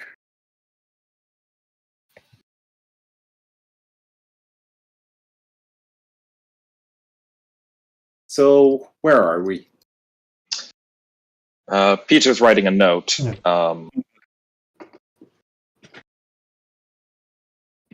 On becoming the posthuman. Well, at least Peter can now live on a troglodyte world. Yeah.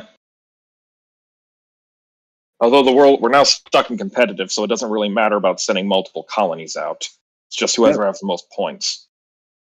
Right. So we're now trying to grab points. Yes. So we can continue with maintenance. Yeah. We need to grab points, but we also need to settle at least something, right? Right. Yeah. Well, we drop down to battery of 2 as I assume we go to a dead stop. That's up to Peter now. Oh yeah. Right. You're the commander. No. No. We realize that. Okay. Realize that posthuman is immune to commander regulations. Yeah, you're still commander. Yeah. Yeah, that makes more sense, actually. Yeah. Okay, we come to a dead stop. All right. So we're down to dry mass of 40. Yep. And the and then 2 more. And honor then wisp is ready to deploy. The honor wisp. Okay. Wisp. It's decanting. Yes. Oh yeah, no, it was decanting. Yeah, shit. Yeah.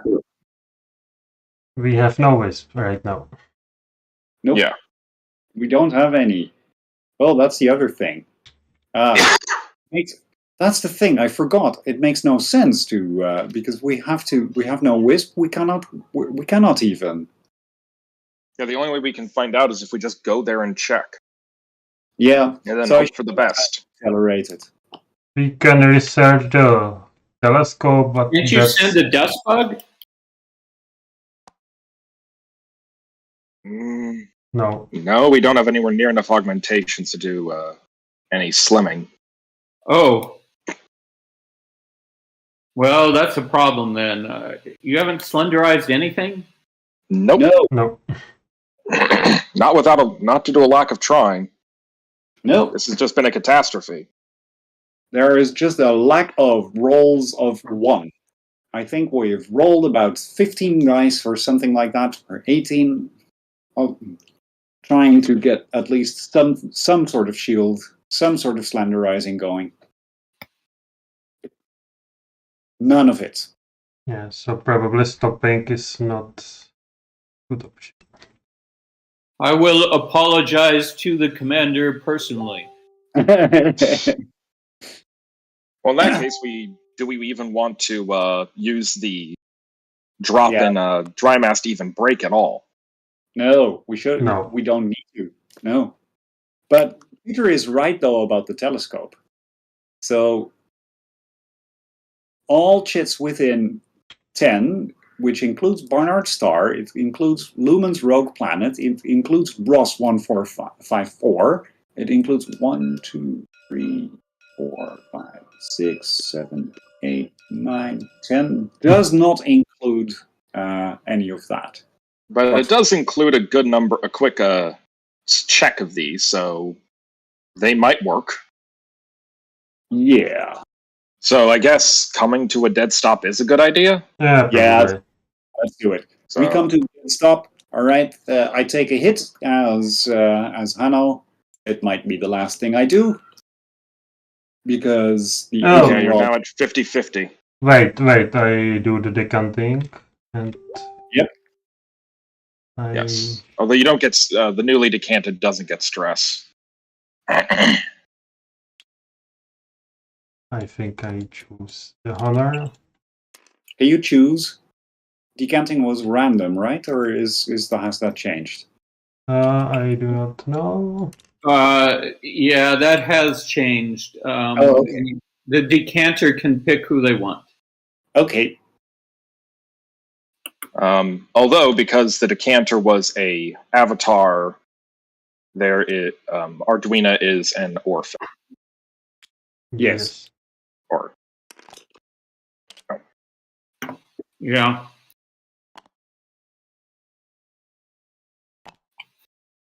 Well, all of this is interesting. Posthuman is there, but has no cells to work in. we can research, so there's that. Yep. Okay. So we're now at a dead stop. We have incredibly low points. Yes, attrition and aging. So I will attrition, which means I have now a 1 in 2 chance of surviving this, right? Yes. Let me go and check. Well, I live. This one I would have liked to roll a number of times before. But you are alive. Now you're I age am 7. alive. You never know. You never know what Hanno the pilot can still do for us. And we refresh the market. The new Jars card is Rapture of the Deep. Well, that could be useful. And fortunately, we don't have any life support augmentation, so that's not useful. Nope.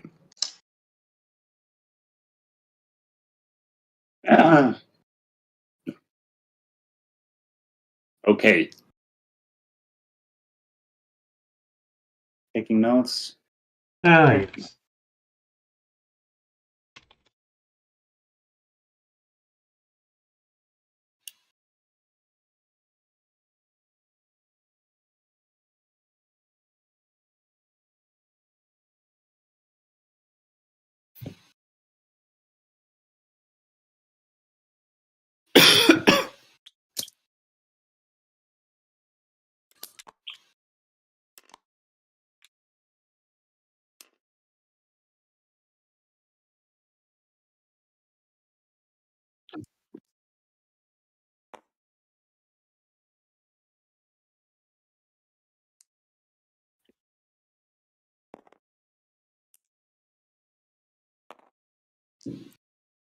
Oh, turn 7. Yep, it has been 96 years. And wow, does it show.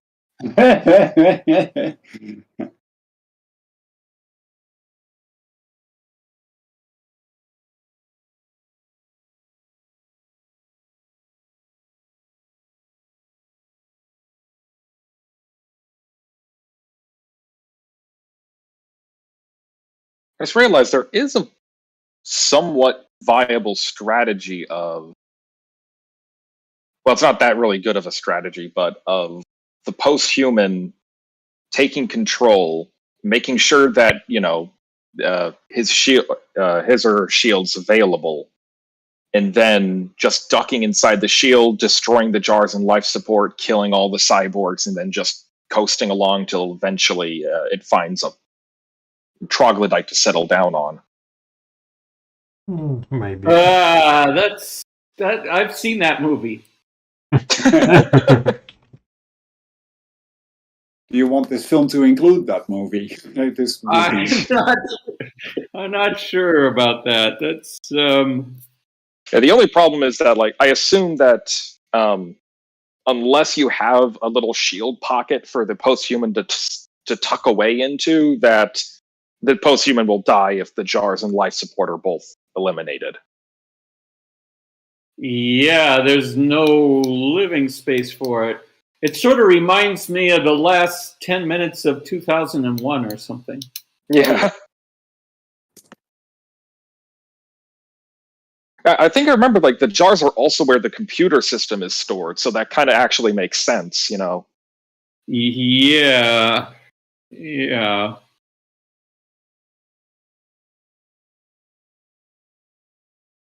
Well, is the posthuman hooked up to a computer, or is the posthuman entirely? I had not envisioned it that way, but because machine learning is independent, but I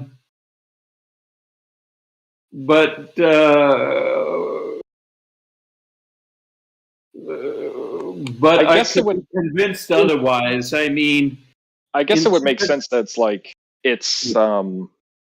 it's kind of like cognition and kind of mental capacities are now fully integrated with the onboard computers and the avatars, which explains like why the posthuman can boss around the avatars freely and also is immune to the commander's regulations. Is that the posthuman is to some extent integrated with the ship's computers.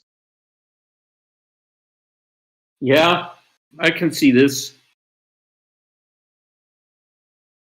I just don't remember that at one point I tried to come up with like brief snippets of dialogue between the different cyborgs and even the posthuman.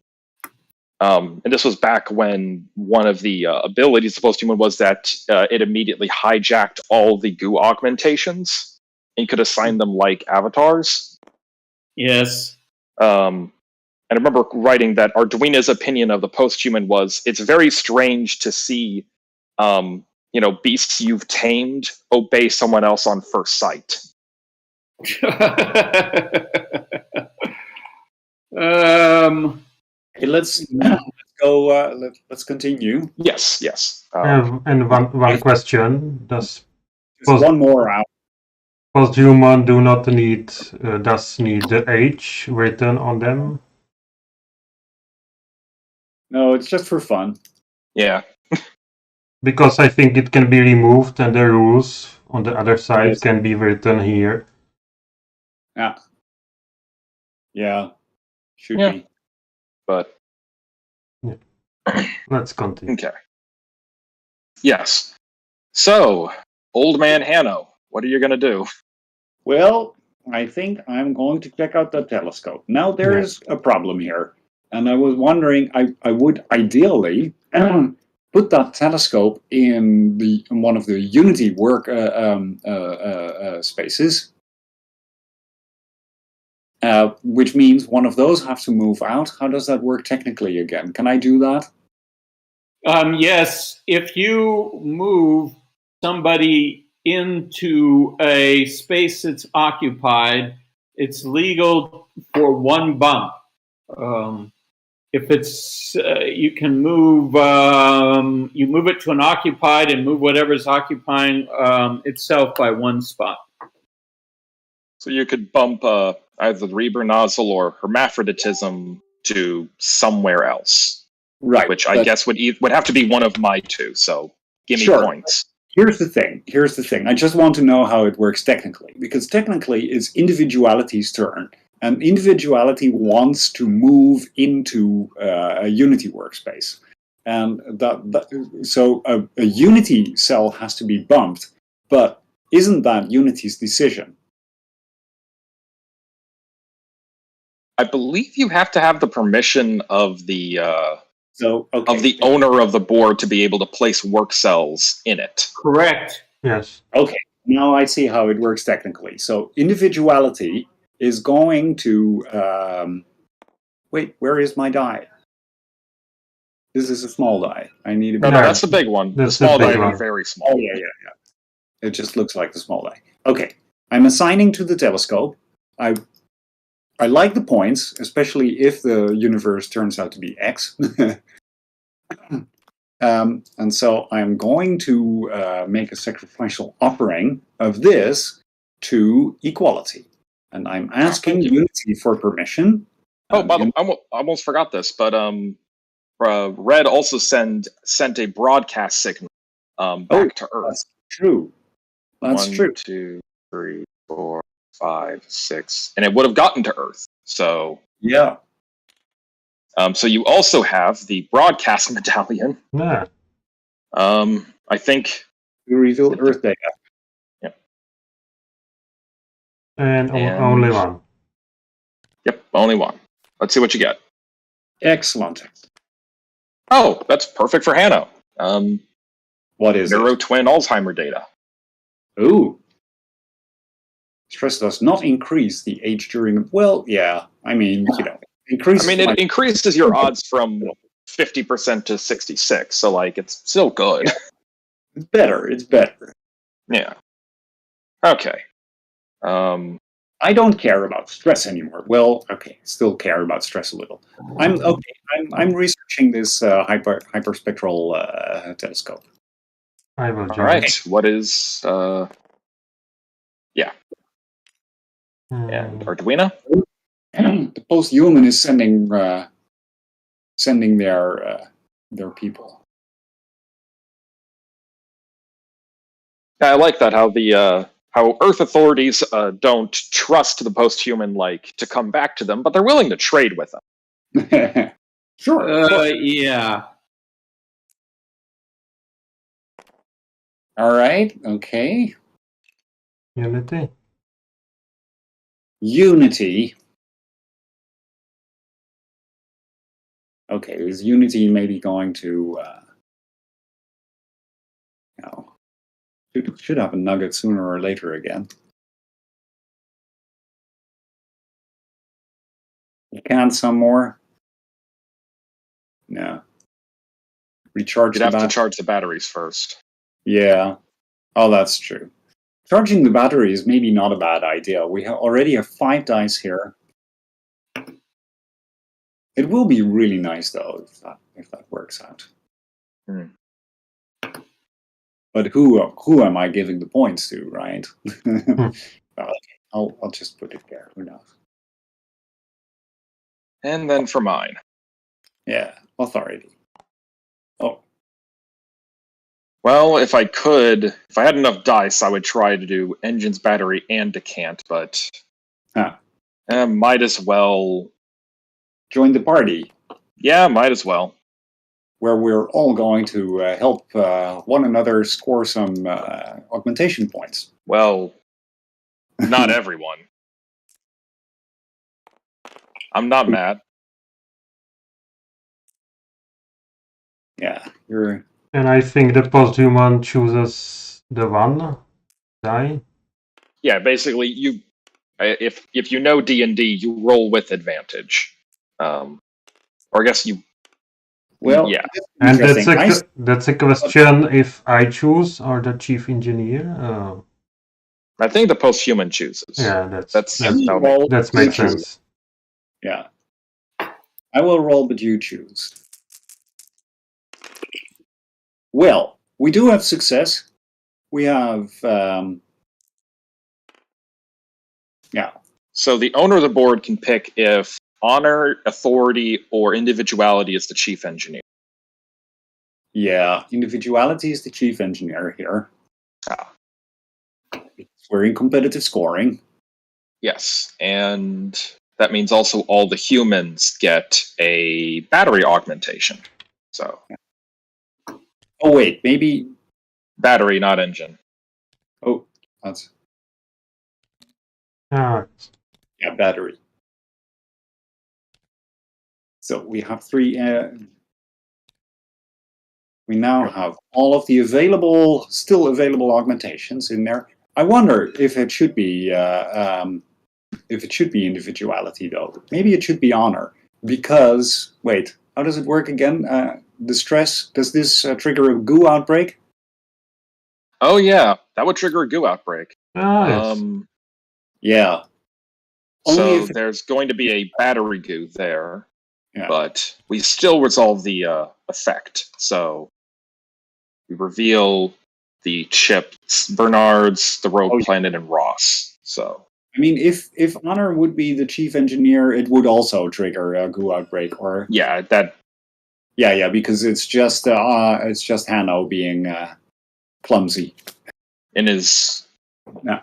stressed out old age. A lot of bad things have happened. Well, it's not a water world, so there goes that plan. But we do have the 2 nuggets, and it has enough water, so it is habitable at least. yes. Oh. Let's see. The rogue planet is not viable. It's not a proper troglodyte. Then Ross. Okay, that is pretty intense. But maybe there's a troglodyte. There is, actually. And you've stumbled upon the Cyrene civilization. What? That's interesting. So does that mean the chief engineer gets the magnifying glass? Yes, it does. The rules are that if you get the living planet, the Siren civilization, the Iron Rain, or the, I think, Diamond Core, that you get the magnifying glass award. It says all 3 of Explorer. Yeah. And you can only have 1 each, so you don't get to double dip. Right. The rules also say that if you get a additional Explorer and you already have one, you get to choose which one to put into the available pile. Yeah.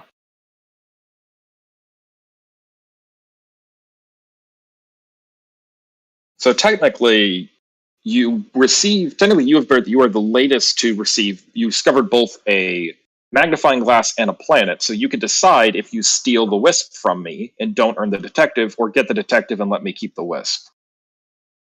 I will say, if you steal the wisp from me, I will sabotage the ship. I will kill all of you. What is happening? Because I'm.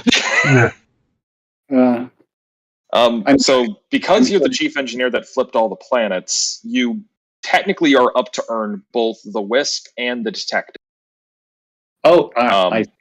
So if you could steal the wisp from me, but then you would not be able to earn the detective, or you could just earn the detective and let me keep the wisp. All right. And when are you going to kill everybody on board?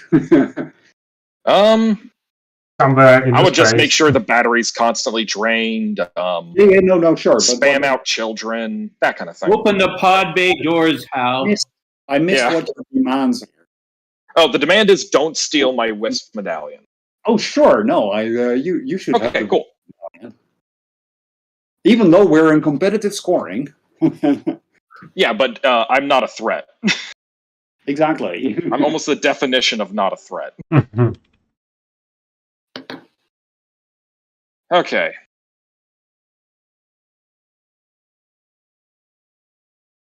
See, I need to write down notes.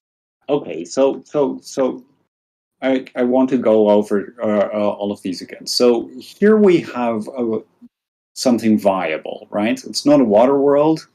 It needs more hydration. No, it has. Right. That one is high. This one here is viable because it has +1 from the +1 from the water chit and +1 naturally. So this is a habitable planet. Yes. Yeah. Troglodyte submarine. Is this triggered? No, because there's no white dwarf. Oh, there's no white. Yeah, that's what we're looking at. Yeah. Here is no white dwarf either. Okay. And this is a viable troglodyte with a Cyrene civilization too, so that's fun. Yeah, but and also technically that's also a water world. It is because it has 4. Yeah. So it would potentially be possible to use that. But no point in colonizing more than 1 because of the whole, competitive scoring situation. But Yeah. And why it has 4? Because 2 from it's the card here. and 2 from the Okay. inherent. Yes. All right. It's a bit Well- confusing. That's not over the planet exactly. Not. Okay, friends, it looks like we're going to Barnard Star. Oh, we have a goo outbreak. Yes. Yeah, so we'll have to deal with that. That's a bit of a thing. We can yet all die. Is the commander setting the alert? I mean, do we need goo? We don't need goo, do we? So, No. No. yeah, And we're besides, if you do that, there's a risk someone else might domesticate it, and that gives them more points. So exactly, it's not needed. So, I mean, I think as a wise commander, I should probably just order everybody to kill this goo. It is possible to use the flamethrowers on the market. But going there exactly is probably easier. Yeah. Speaking of which, we're back. actually, the battery augmentation, with all the battery augmentations, the likelihood of we should have refreshed. Oh, I thought we weren't done with the turn yet. Oh. We need to do aging and.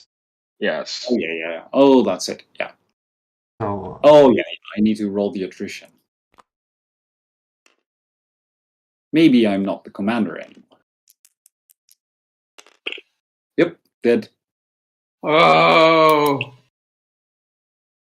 He was the best commander this ship ever seen, just despite all evidence to the contrary. But he did order the phasers set on what, disembowel or something? Yeah, on fry. Phaser set to broil. All right. Okay, let's vote for a new commander. So it's either the posthuman or Arduino. Wow, I'm poor up on which one I should pick. I mean, does it matter much?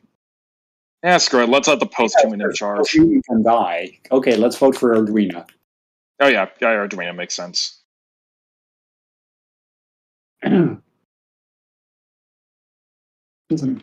I choose myself. Posthuman.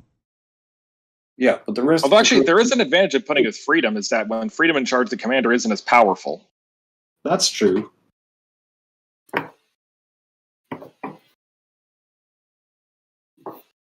So, I'd actually rather vote for the posthuman. Right. Actually, okay. Yeah. I think we can do it in standard way, and we have the.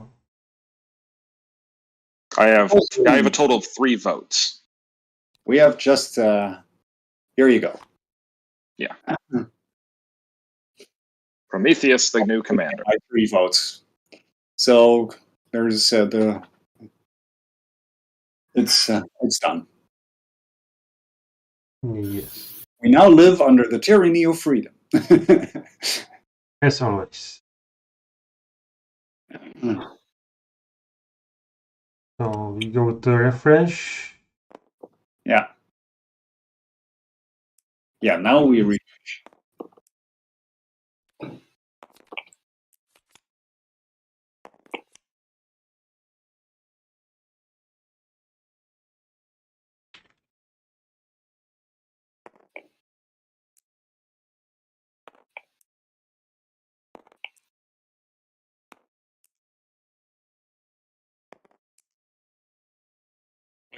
Thank you. But you are asleep, so you lose the stress. So, how does it work again? The kill roll for the goo. Where is it? Where are the goo roll? Yeah, we can. You lose the stress because you are asleep. Individuality. That's useful.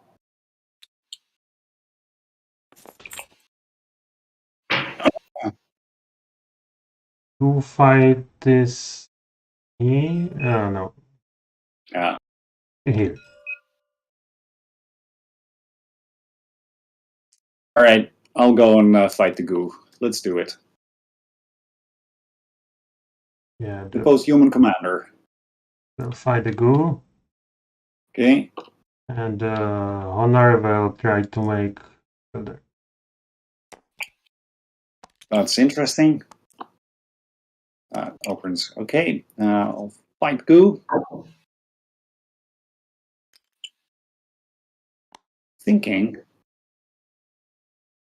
And someone can slenderize batteries. I'll do that. Oh yeah, true. Useful. Actually, I'll authority will help out with the goo fight. Quality will go slenderize. Forgot that. There's points to be had there. Yeah, not a lot, but a little. And we're probably not going to get it because of the whole no LIC to crash into, but whatever. Anyway. And I can propose marriage. You cannot. You are not allowed. You can only marry the posthuman if polygamy is allowed. Okay. Because you're essentially marrying a swarm. Sure, it has like a singular physical interface, but you know. Okay. So yeah, I guess you want in command now. If it's about marriage. So let's roll the telescope first. Goo fight first. No, none of that. Yep. So who is rolling? Samuel, the owner of Workcell, is rolling. Oh, that's me. Yeah, should have made that. Thank you. This should work. Yep. Yes. You can choose, Peter, if you want to kill the goo or not. Pretty Yes, much. I will. Goo's dead. Woohoo! Yay. We killed. Okay. Who killed you it? guys did something that you wanted to. Exactly. Yes, so I am last to kill the goo. I am the hero. it means you do win a hero medallion in the end. No. Where is this? Oh, it's not in the mod. Oh. Well, I guess we'll just supplement. Yeah, it should be. I have to tell Justin about that. Yeah. And I roll for my pregnancy. Oh. The child. Yes.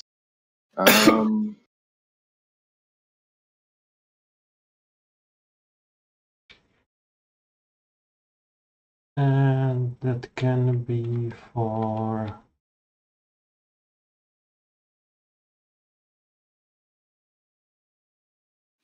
If you let either of me out, we're gonna become arch enemies. Which, if you let an authority figure out, then sure you gain stress, but all that does is increase the risk of goo rolls. Doesn't actually risk you dying. No. Meanwhile, it does increase the risk of me dying. So I wouldn't mind Nanche. Yeah, okay. There we go.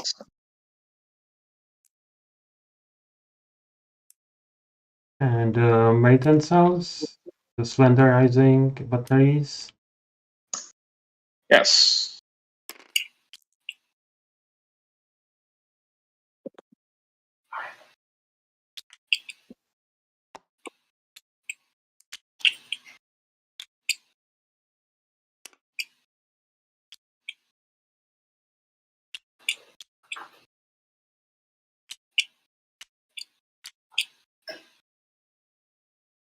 And add a shield. Yes, and I will add my own shield, or equalities shield. No. Yes, makes sense. First among equals.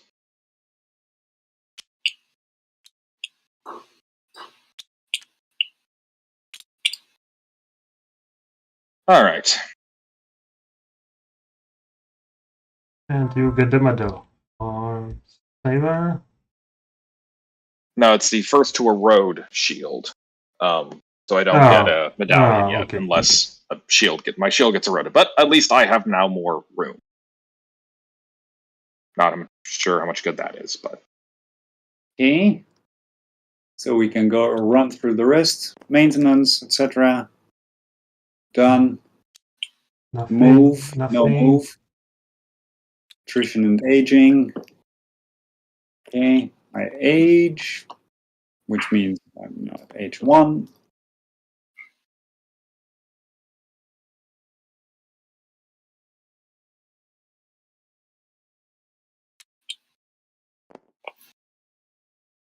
No stress, no sleep, no glitch. So we refresh the market.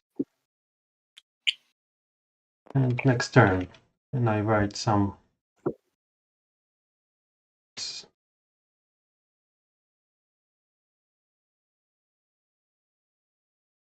All right. Notes for Dozier 8. Yeah. What happened? Don't have too many notes for Dozier 8. I didn't have too many decisions. Yeah.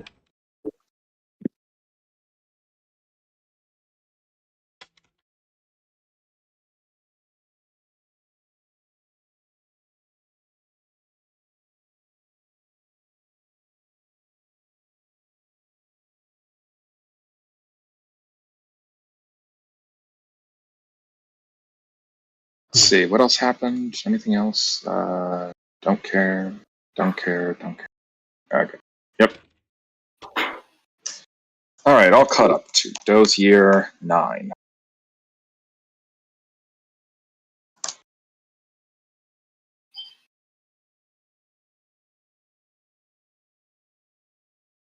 All right.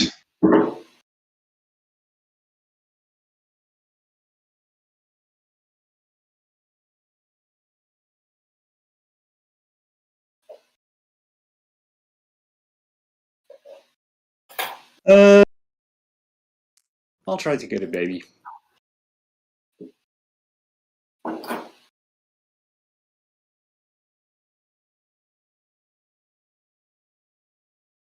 Oh, I think our dice are not back yet.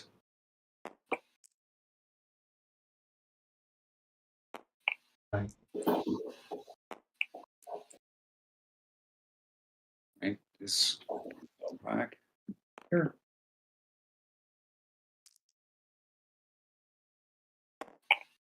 I just assigned.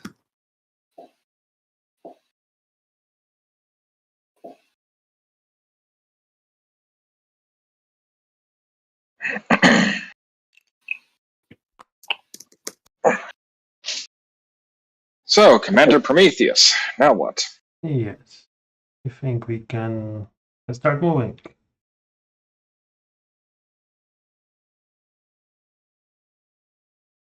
Moving.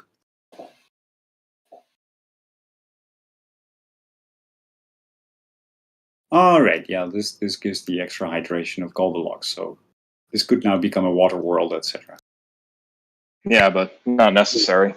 Not necessary, exactly. Commander, where do you go?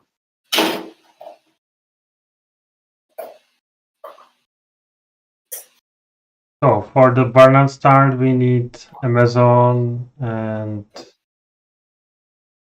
Well, no, we just need a posthuman will do. Yeah. What?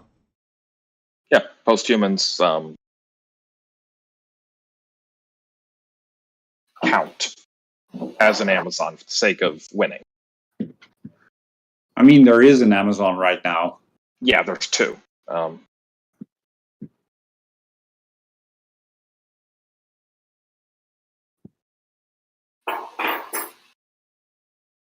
So technically, I can go here or here,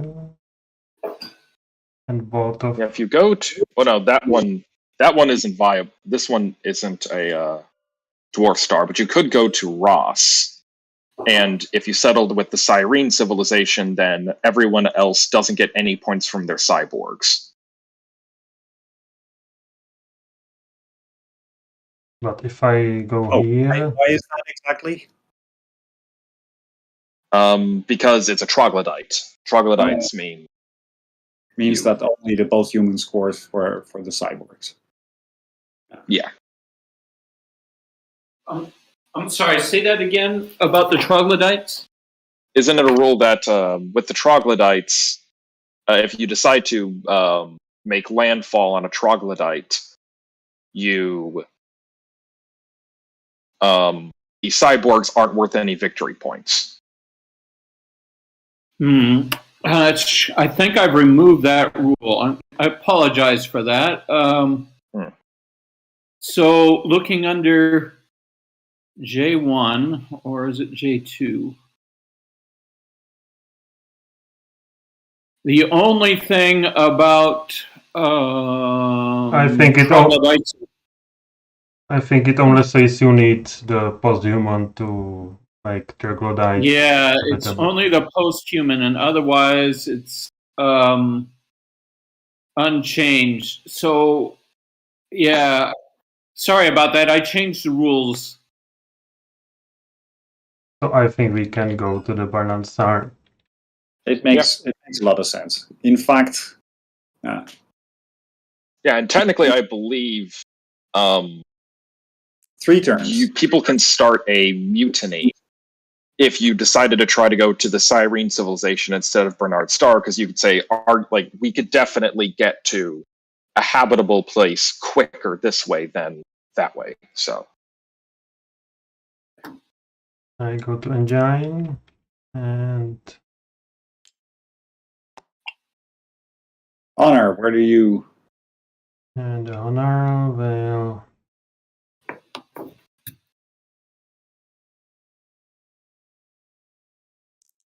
Charge the batteries.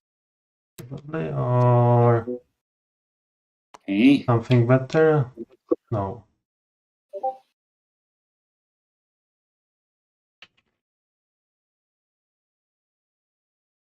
We cannot do Unity.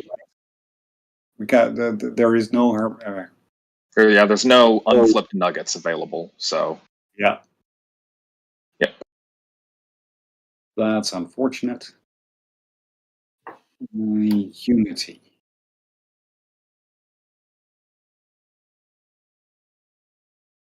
With permission. Okay. Yeah. Useless. I could. No, I don't want to decant.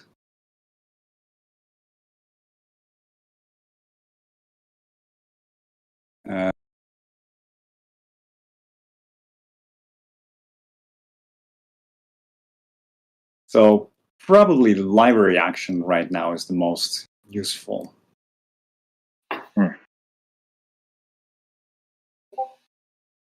I mean, if engine not ignited, move any radio don't. Oh, I could do the reaver nozzle telescope. Let's do that. You never know. Maybe it does something. And what will? Yeah. It will do something. I mean, I would send a radio signal. From where? I guess it would be from hermaphroditism. But it was already sent. Can it be sent multiple times, or? Supposedly, when you get a radio dome on a work cell, it gets sent off, and you can't put another one on that same work cell. Oh. Oh, so wait, when do you put a dome on the work cell? As soon as it's researched into a playmat, it comes with a dome. Oh. But then when it is broadcasted, that's the color that's broadcasted is the chief engineers. Yes, when I said chief engineer, I think I said it wrong because it's the one who researches it into the playmat who decides what color dome is placed on it. In that case, then I researched the God particle. Who researched hermaphroditism? Who researched it? Oh, that was me. Oh, then that means you get the pale blue. Either you or Honor would get, or you or Unity would probably get the pale blue dot award. Yes. Oh, okay. Sorry about that. Let's put that in individuality then. Okay. I realize that this is not doing anything anyway because of the engine. Yeah. I mean, if the engine were not ignited, it would trigger, and I would be able to move any radio dome on a tableau, but they are not on a tableau. That's the idea. Yeah. Okay, so it doesn't do it. So I wonder what there is left for Unity to do. Library. Library will just get rid of something. Is there anything you don't like here? I guess the cannibalizing the fuel drive doesn't do much. Yeah, there's that. Or maybe the reviewers can get rid of some stupid selfish things that I don't like. I'll get rid of reverse engineering. Why not? Do we roll for some bailout? No, we do not roll for when the I will falling. have. I'm going to go ahead and get rid of the flamethrower. Actually, no, I'm going to get rid of the utility fog. And I'm going to have equality decant.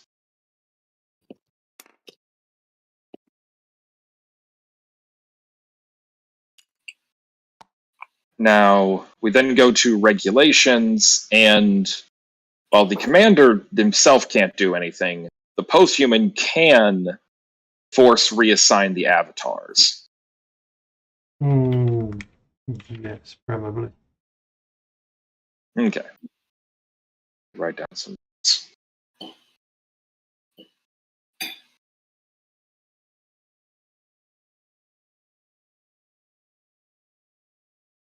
Yeah, but I can regulate avatars as a posthuman.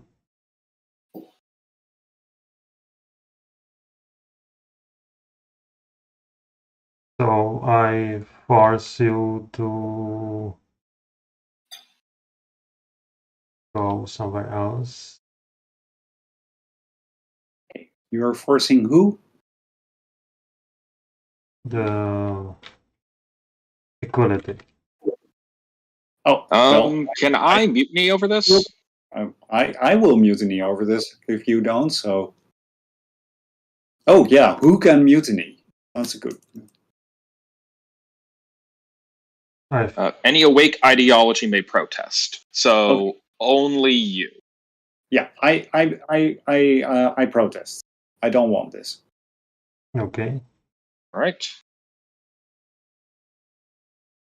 So we I've actually just realized something. It doesn't matter if we overthrow you because this is a innate ability you have. So overthrowing you doesn't do anything. So actually, well, I guess you can make that command, but then he gets a chance to. Okay, wait a second. If we could rewind a second, I'll say this. If you reassign me, Peter, I will vote in favor of Nanche becoming the commander. So you might then get to reassign me again, but you won't be in command anymore. And you'll lose out on 4 points. And I read that I get the stairs if I do not win. So I can keep it as it is. Okay. So you're not going to force me and no mute. All right. So we can roll on.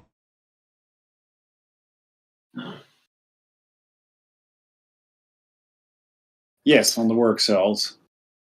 There's this one. And do you have? Yeah, this is an auto success. So I beget. All right. Now,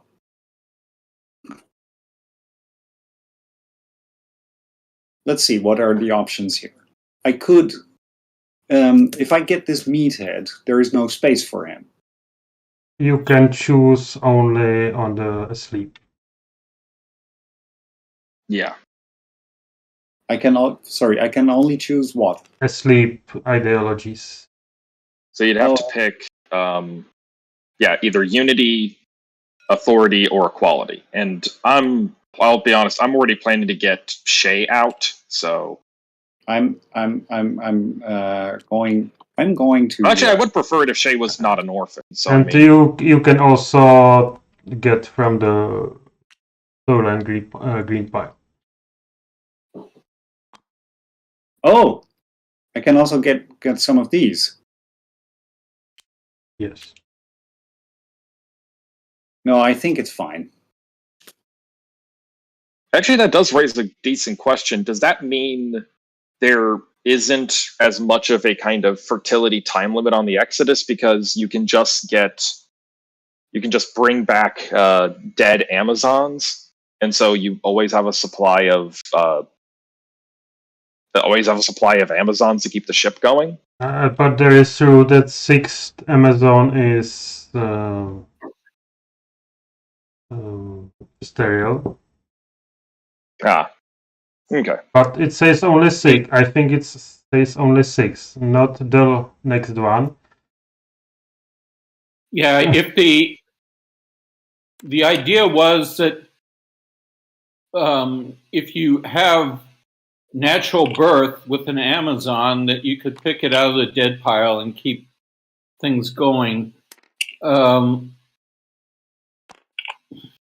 I'm not absolutely sure if there should be some kind of limitation to that or not.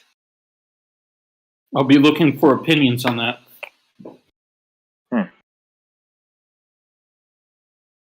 I think there should be some sort of limitation. Yeah, me too. It's like making a Xerox copy of a Xerox copy. Yeah. So I do like I do like to some extent the idea of having a ship that can just keep going indefinitely. Yes, but I do think that even with like the restriction of after the sixth Amazon and after is sterile, or even make the rule that Amazons born from the soiling green pile are sterile. There should be a limit because of the point calculations. That's the main thing. Yeah, true. Making them sterile looks good. Yeah, that would actually be a really elegant rule to say, is that any Amazons born from the soiling green pile are sterile. So whatever the limit is, there should be some, I think. That's yeah, there's got to be a limit somehow. Or maybe if you choose the born from the soiling pile, you get some stress. Okay, let's continue. But you should still roll, because if you roll 6, you get stress. Oh, that's true. Well, you got stress. What was that? Say that again. If you roll 6 on... that's true. If you roll a 6, then there's a death in childbirth or something. No. Oh no, it's still successful because it says 1 through 6 is a success, but it's just a 6. It's traumatic birth. Yeah, it's not a happy childhood. It's not a happy childhood. You gain a stress. Yeah. Well, the mother is probably suffering from postnatal depression. But, But it will be nice. It will be written somewhere on the pregnancy itself, because otherwise it's forgotten. Well, there is the rule that says that any work cell that where you roll a 6, you gain a stress. Like, okay. I have just half an hour left. okay, so Okay. yeah, I think Let's we go. can finish it. I hope so, but depends on how many deep Uh. rules discussions we are going to have. So no other cells? No? No? So I will library this thing away, which goes to the bottom of the pile.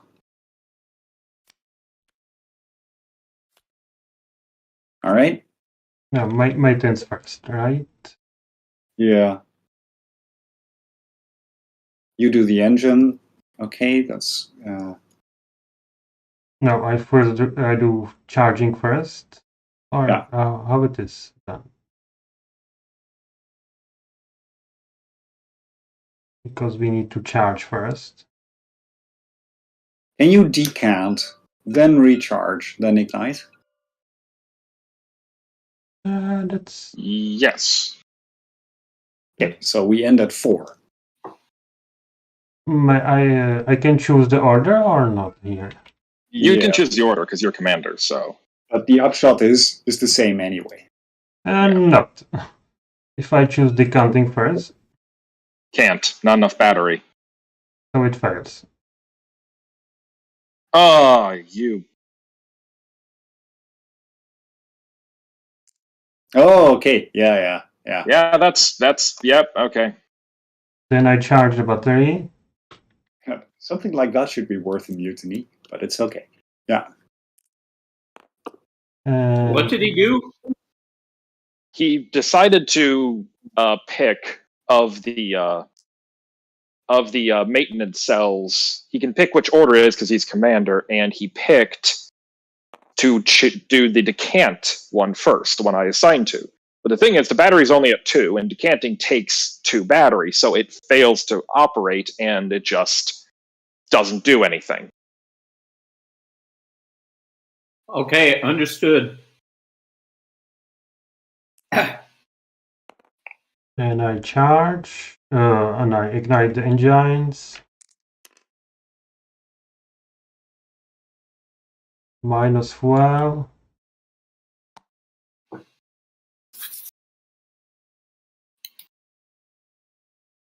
I guess I should put an example of play with that tactic. Yeah. Why not? People can figure it out for themselves, I think. Yeah. This is a conspiracy. It goes all the way up to the War Ministry. Yeah. Dangerous command, posthuman. Yeah. All right. Okay. So you're at speed. You're at a slow speed still? Speed of 1? But I need to burn 2 fuels to change to speed 2. Is that so?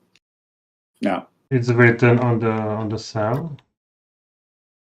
Burn X to change speed X. Yes. Oh, wait. Yeah. 1, 2. Yeah, so we can't afford to burn. Yeah. So okay, so we have 3 turns left. Yes. Let's see if we can actually do them quickly. Yeah. Yes. Let's do end game. All right. So okay, so I'll move. just have to keep track mentally of everything that happens. Yeah. All right, attrition and aging. So you get older.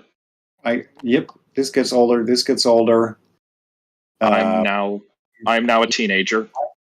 Yep. All right. We refresh. We are the arch enemies. So we get You get stress. I'm going to stress you out until you die. Then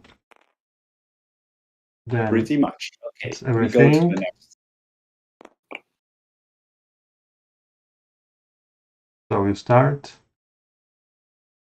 We're in year 10, right? Yeah, there was one more library. Oh yeah, the utility fog also got. Oh, okay. So, yeah, put it there and then.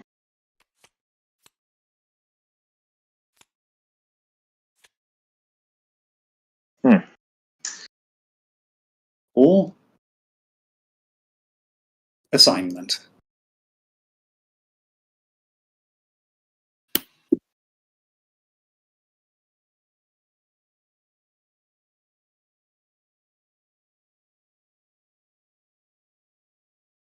I mean, I have already.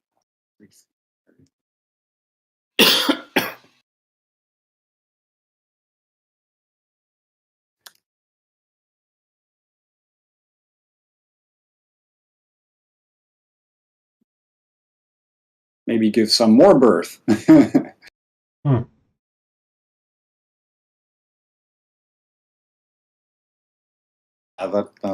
doesn't seem useful.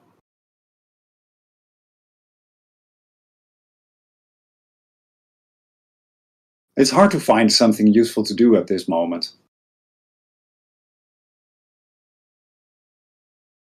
You can try to get augmentation. You want to get married, Equality? Yeah, sure.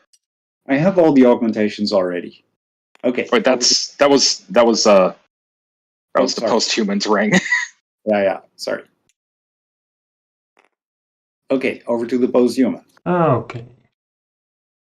Not much to do. Nope.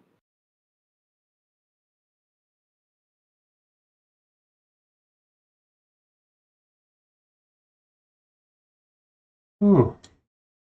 Let's...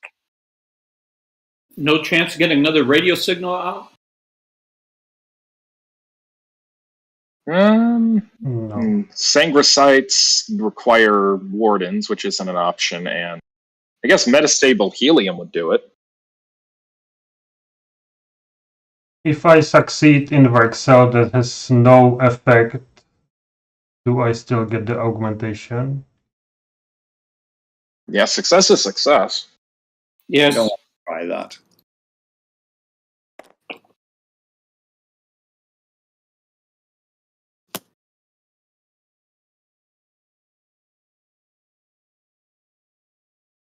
And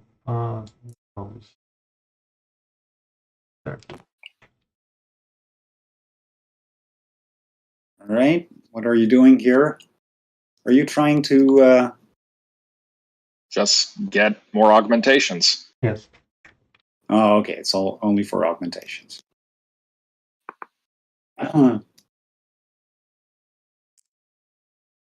Library this. All right. Over to authority.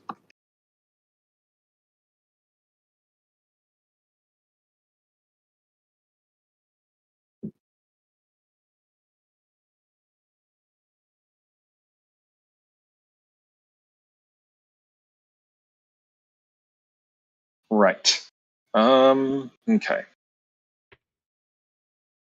So, what I could do...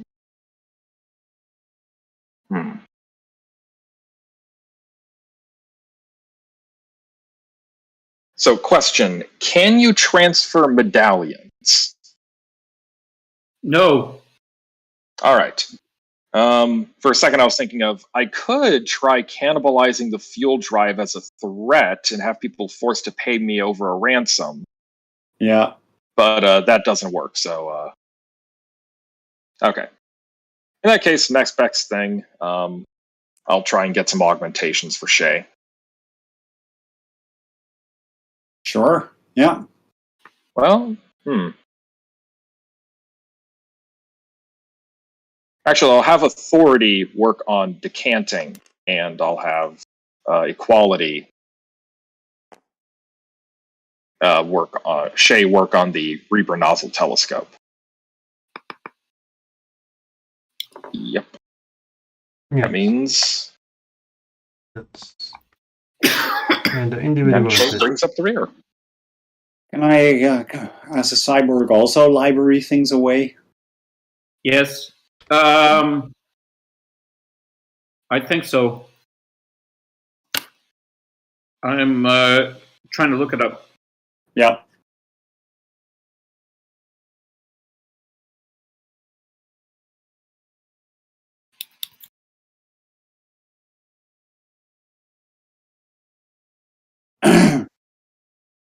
God damn it.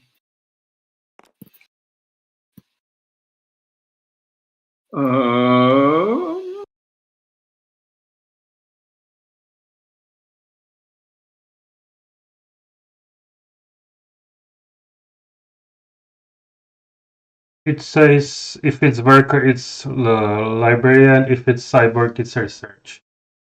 Oh, okay. All right.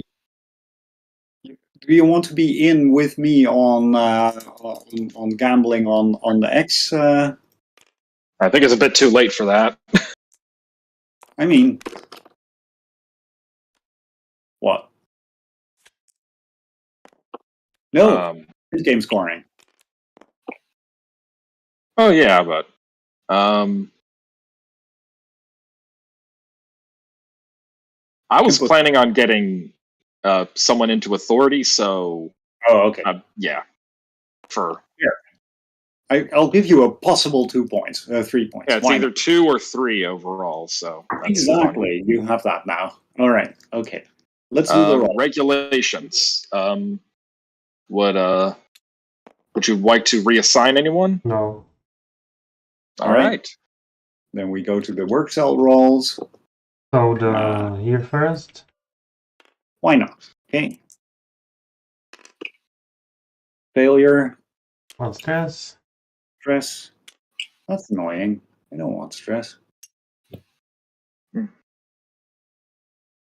Then we roll here for the telescope. Yep. That's my roll, I guess. 4.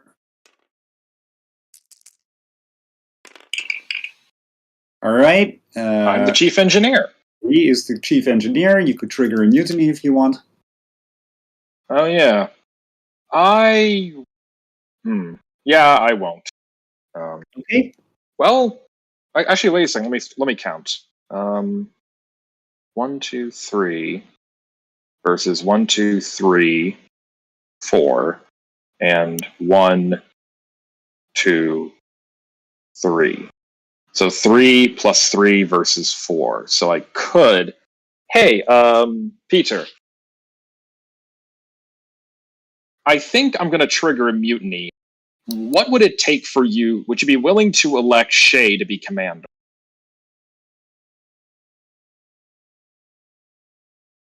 And if you don't vote for me, if you don't promise to vote for me, I'll vote for Nanche, which will increase the score gap. Pretty much, you're triggering the mutiny.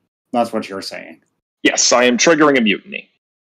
Okay. Then so I gain 1 stress. My suggestion to you would be that we exchange these 2 work cells, and then I will vote with you.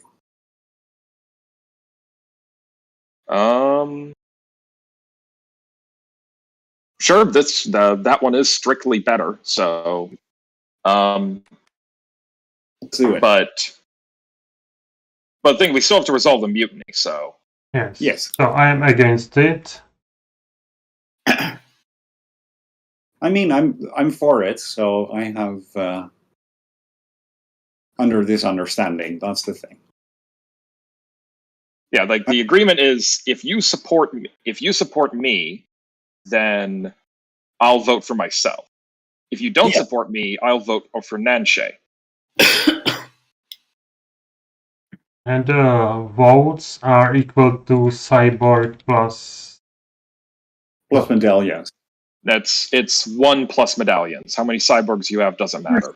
Here's the thing. If I will vote for you if we just exchange these two work cells. So this triggers the mutiny. This thing has to go. Something has to go. Well, this didn't trigger the mutiny. The other one did. The Reaper nozzle. Oh, right. Yeah, sorry. It's the Reaper nozzle. Well, let me see. Peter, would you be willing to vote for me on the basis that I would also vote for me and not for Nanche? I will vote for Arduino. All right. So let's do this. I mean, you're triggering the mutiny. I want to know where this goes. Or this. I guess if I want to gamble on things going subjective or objective. Yes. Gamble on something. I would. I would rather gamble so that I swap out the Reamer nozzle for the hermaphroditism.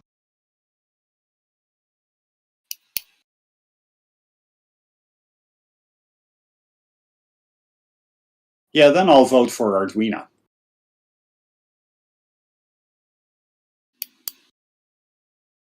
Hmm.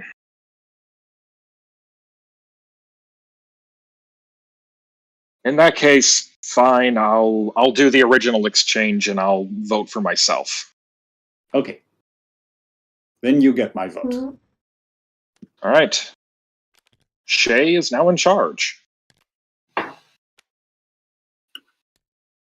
Move that commander star. To Shay. Yeah.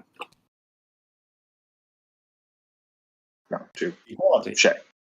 And I think I get the stress. Because I do not win. Yeah. Or not.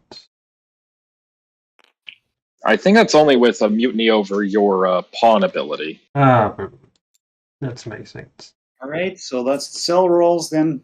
Oh, well, we need to award everyone who participated gets a engine augmentation. So yeah.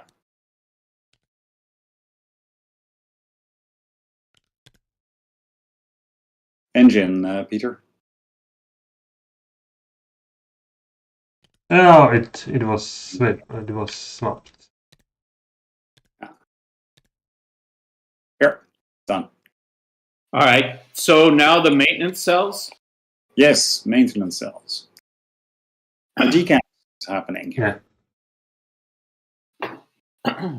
yes, so we drop down to 2, and I am bringing Eris into the world. Oh, wow.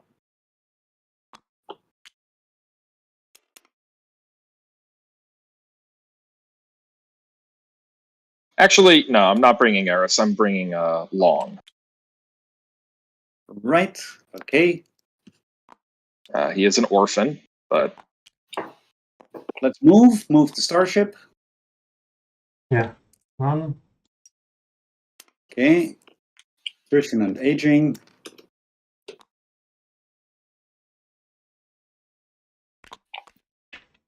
Two.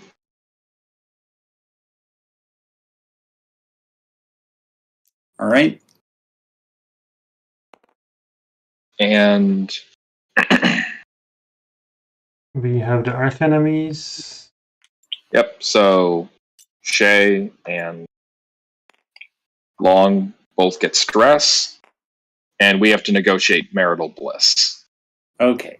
My suggestion is I take it this turn, you take it next turn. Sure. Okay. Okay, next turn. Looks like it. Mm-hmm. Oh, there is something that disappeared from the market.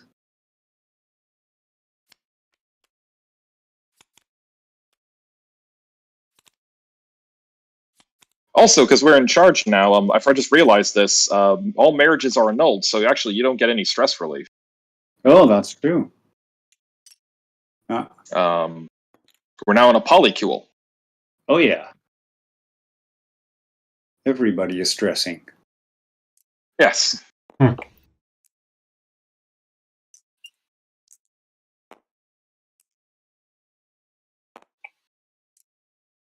Okay, assignments. Where is my die? Oh, my die. No. That's... Can't find. Oh, there it is. Yep. Assignments.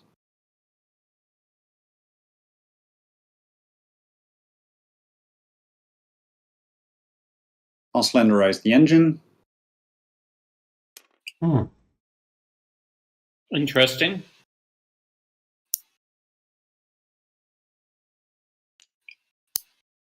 I will... Oh.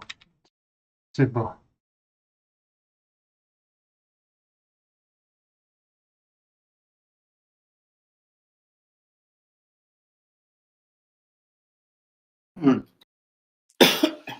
Will that allow you to change the speed by 1? What? Slenderizing the engine? Yes, Yeah. it will. Yeah, it will. That's interesting. I don't know if it will do that. I don't think we shouldn't, because that's going to cause us either to overshoot or Yeah, exactly. So that's so.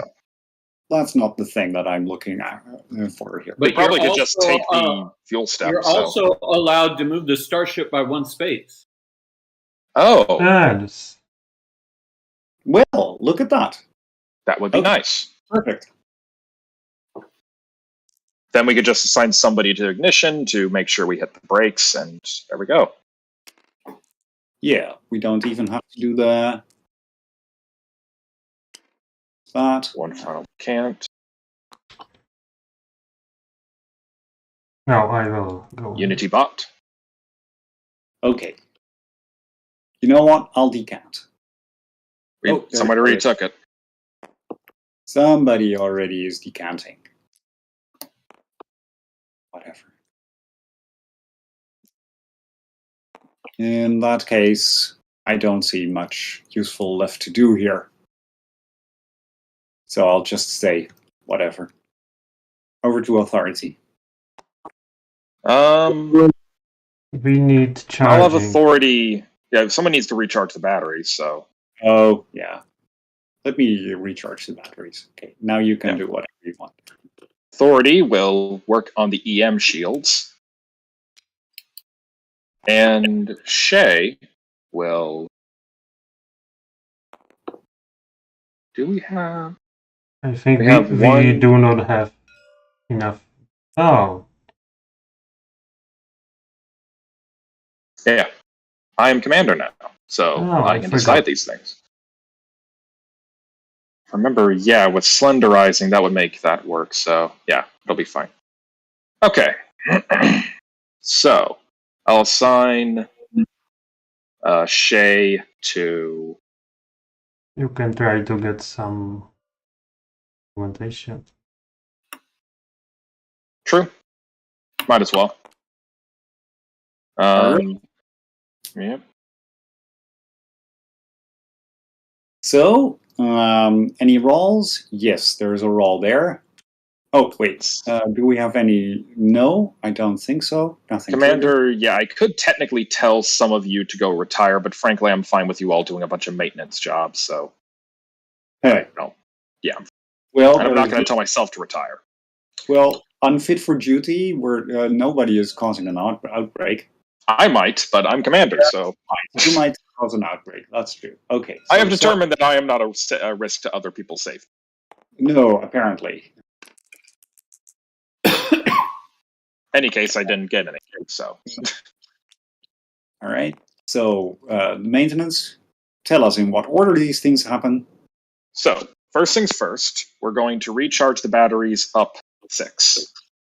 You want Honor to do that thing? No, not yet. Don't worry. I'll get around to it. Oh, okay. Then we're going to set up the EM shields, so we get +1 to the plasma risk rolls. So we're down to 2. We're then going to slenderize the engine. All right. That's okay. And I'm putting a shield out here. I would very suggest you don't. Otherwise, we'll miss out on the chance to get to Barnard Star now. Yes, if you don't put the shield there, or if you, then the wet mass decreases enough to change the location by 1 space, which is okay. So I will not put that shield if you now do the jars. So that nullifies the jars action. Well, yeah, I need to slim this down so that I could,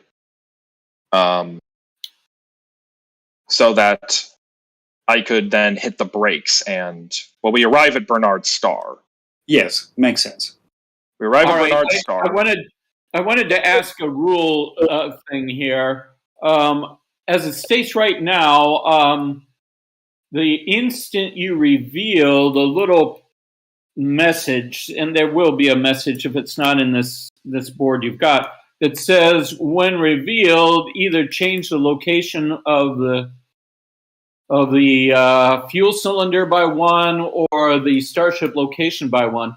So you interrupt the game basically to move the starship, which could, encompass a bunch of things such as plasma risks and stuff like that.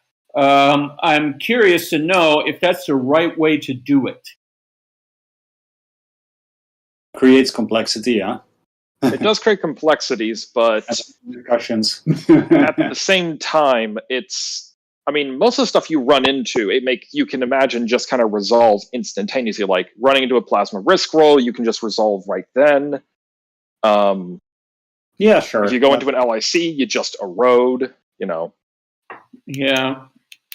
AMAT disk or AMAT jet, you can, the Sleep Dynasty. I'm just worried because, if I wait until Starship move phase, that has a whole bunch of other consequences, such as delaying the potential end of the game by one whole turn.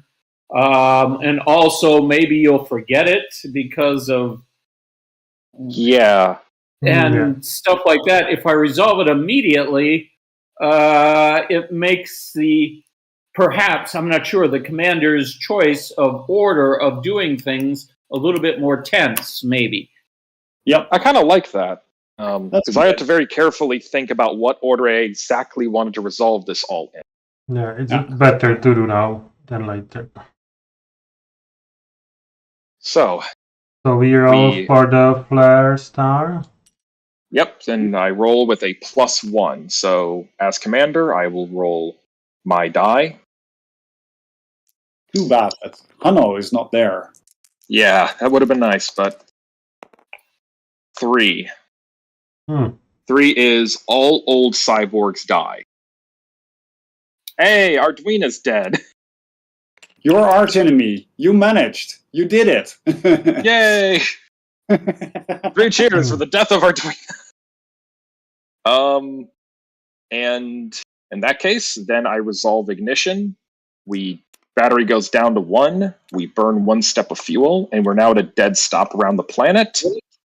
And the jars is not resolved. Apologies. The battery ran out. I have no idea how that happened.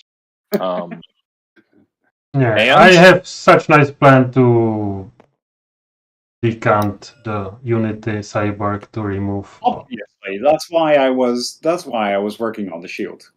Yes. And endgame. We are at a dead stop around a habitable Barnard star. Yes. So, everyone, total up your points. So, okay. And also, we need to check for what is the points? Subjective. So. Yeah, that's bad. That's good. And we choose the highest one ideology, right? Yes, of your 2. So every cyborg is 4 points. Who is alive? Yes. Live or in jars. And posthuman has some points, or how it's. These are also 4 points. Everything is 4 points, basically. So I have 4. Posthuman is 4 points. Yes. It looks like individuality is at 24.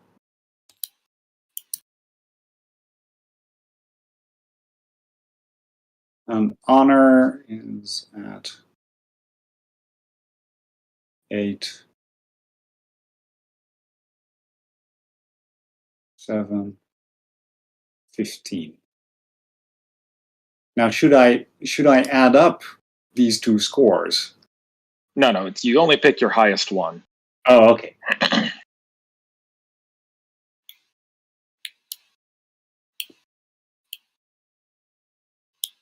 So it looks like individuality won. Yep. 24, 20, 19. Then for the second tier, it's 15, 8, 4. I actually managed to get surprisingly, the final score was relatively close. Yep. Because of that late game researching, I think. Yeah. And me being able to get the command under my hold.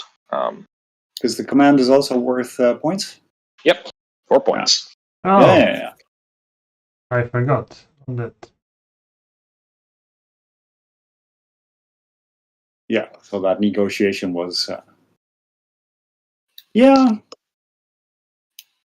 I do feel that the negotiation part of the game could be more refined somehow, but it's there and it's fun. Yeah, I like it. It's interesting how much you can talk about how, a lot of if I do this, then you do this. Like the whole. I love the little bit of negotiating about if you vote for me, I'll vote for me. If you don't vote for me, I'll vote for her. Example. Were the doldrums very bothersome? Those turns which you didn't have anything to do? No, because that meant not having much to do meant they went by quickly. Yeah, exactly. So all the boring parts swing by, and all the really tense, exciting parts are in kind of you slow down and enjoy them. Yeah. Yeah, it looks like a big tragedy, but succeed by some. Of course, 24 points is enough to win competitively, but if this were, a cooperative game, 24. I mean, back at Earth, they must be fuming.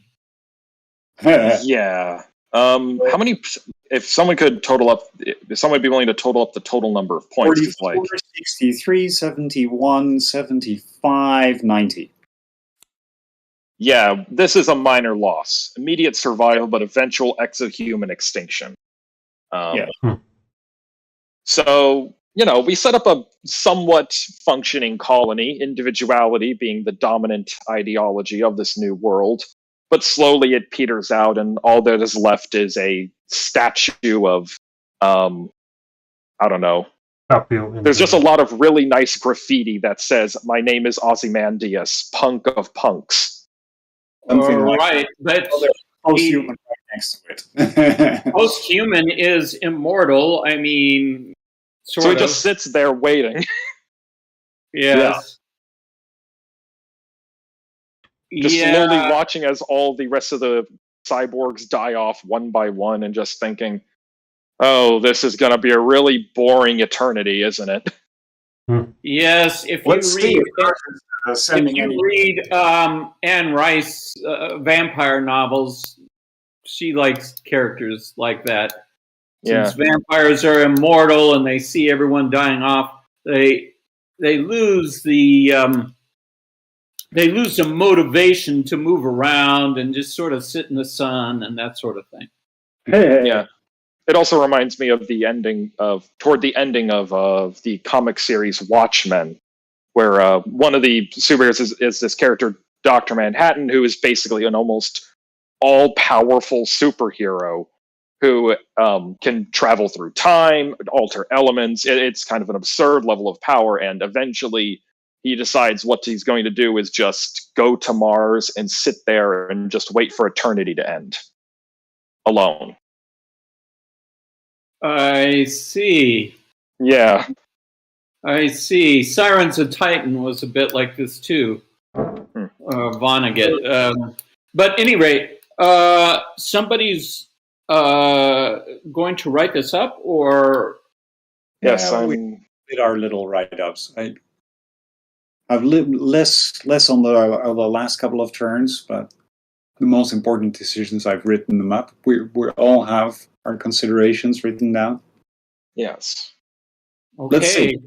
I just want to say one thing, which is the agenda didn't seem to do much. Okay. It influenced a few earlier game decisions, but in the end, it didn't do. We started ignoring it, I think, at some point. I think we ignored it because of how dire the situation became. Yeah, maybe that's it. It can be more important with more players when we know this publicly on second turn, which will probably not happen with more players so quickly. So let me ask you about the agenda, I mean, it's optional. Would you play with it if you played again?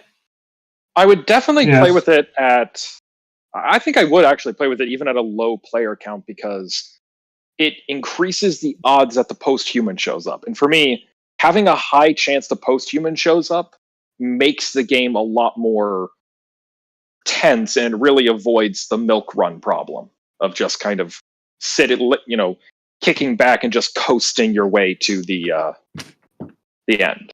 It also makes sure that you have at least one foolhardy experiment you can pull off. Yes. All these were design goals in introducing the agenda card to begin with. Yep. I would definitely. I like the idea of the agenda card. I think it could be more intense, maybe in some way. That's maybe, I don't know. Have to play. If you've got ideas on the agenda card, or think that you can expand the number or something else like that, I'll be glad to listen. I mean, I still have time. The artwork has been commissioned on the ones that are already there, so we're kind of lurching forward on them.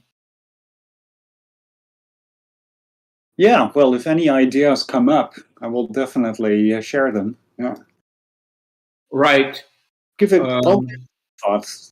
This was an interesting game to try it on for size. Okay. Well, I have to sign off now, but before I go, does anyone have any urgent matters that they want me to review, rules-wise? I think for me, I will stop the recording. There was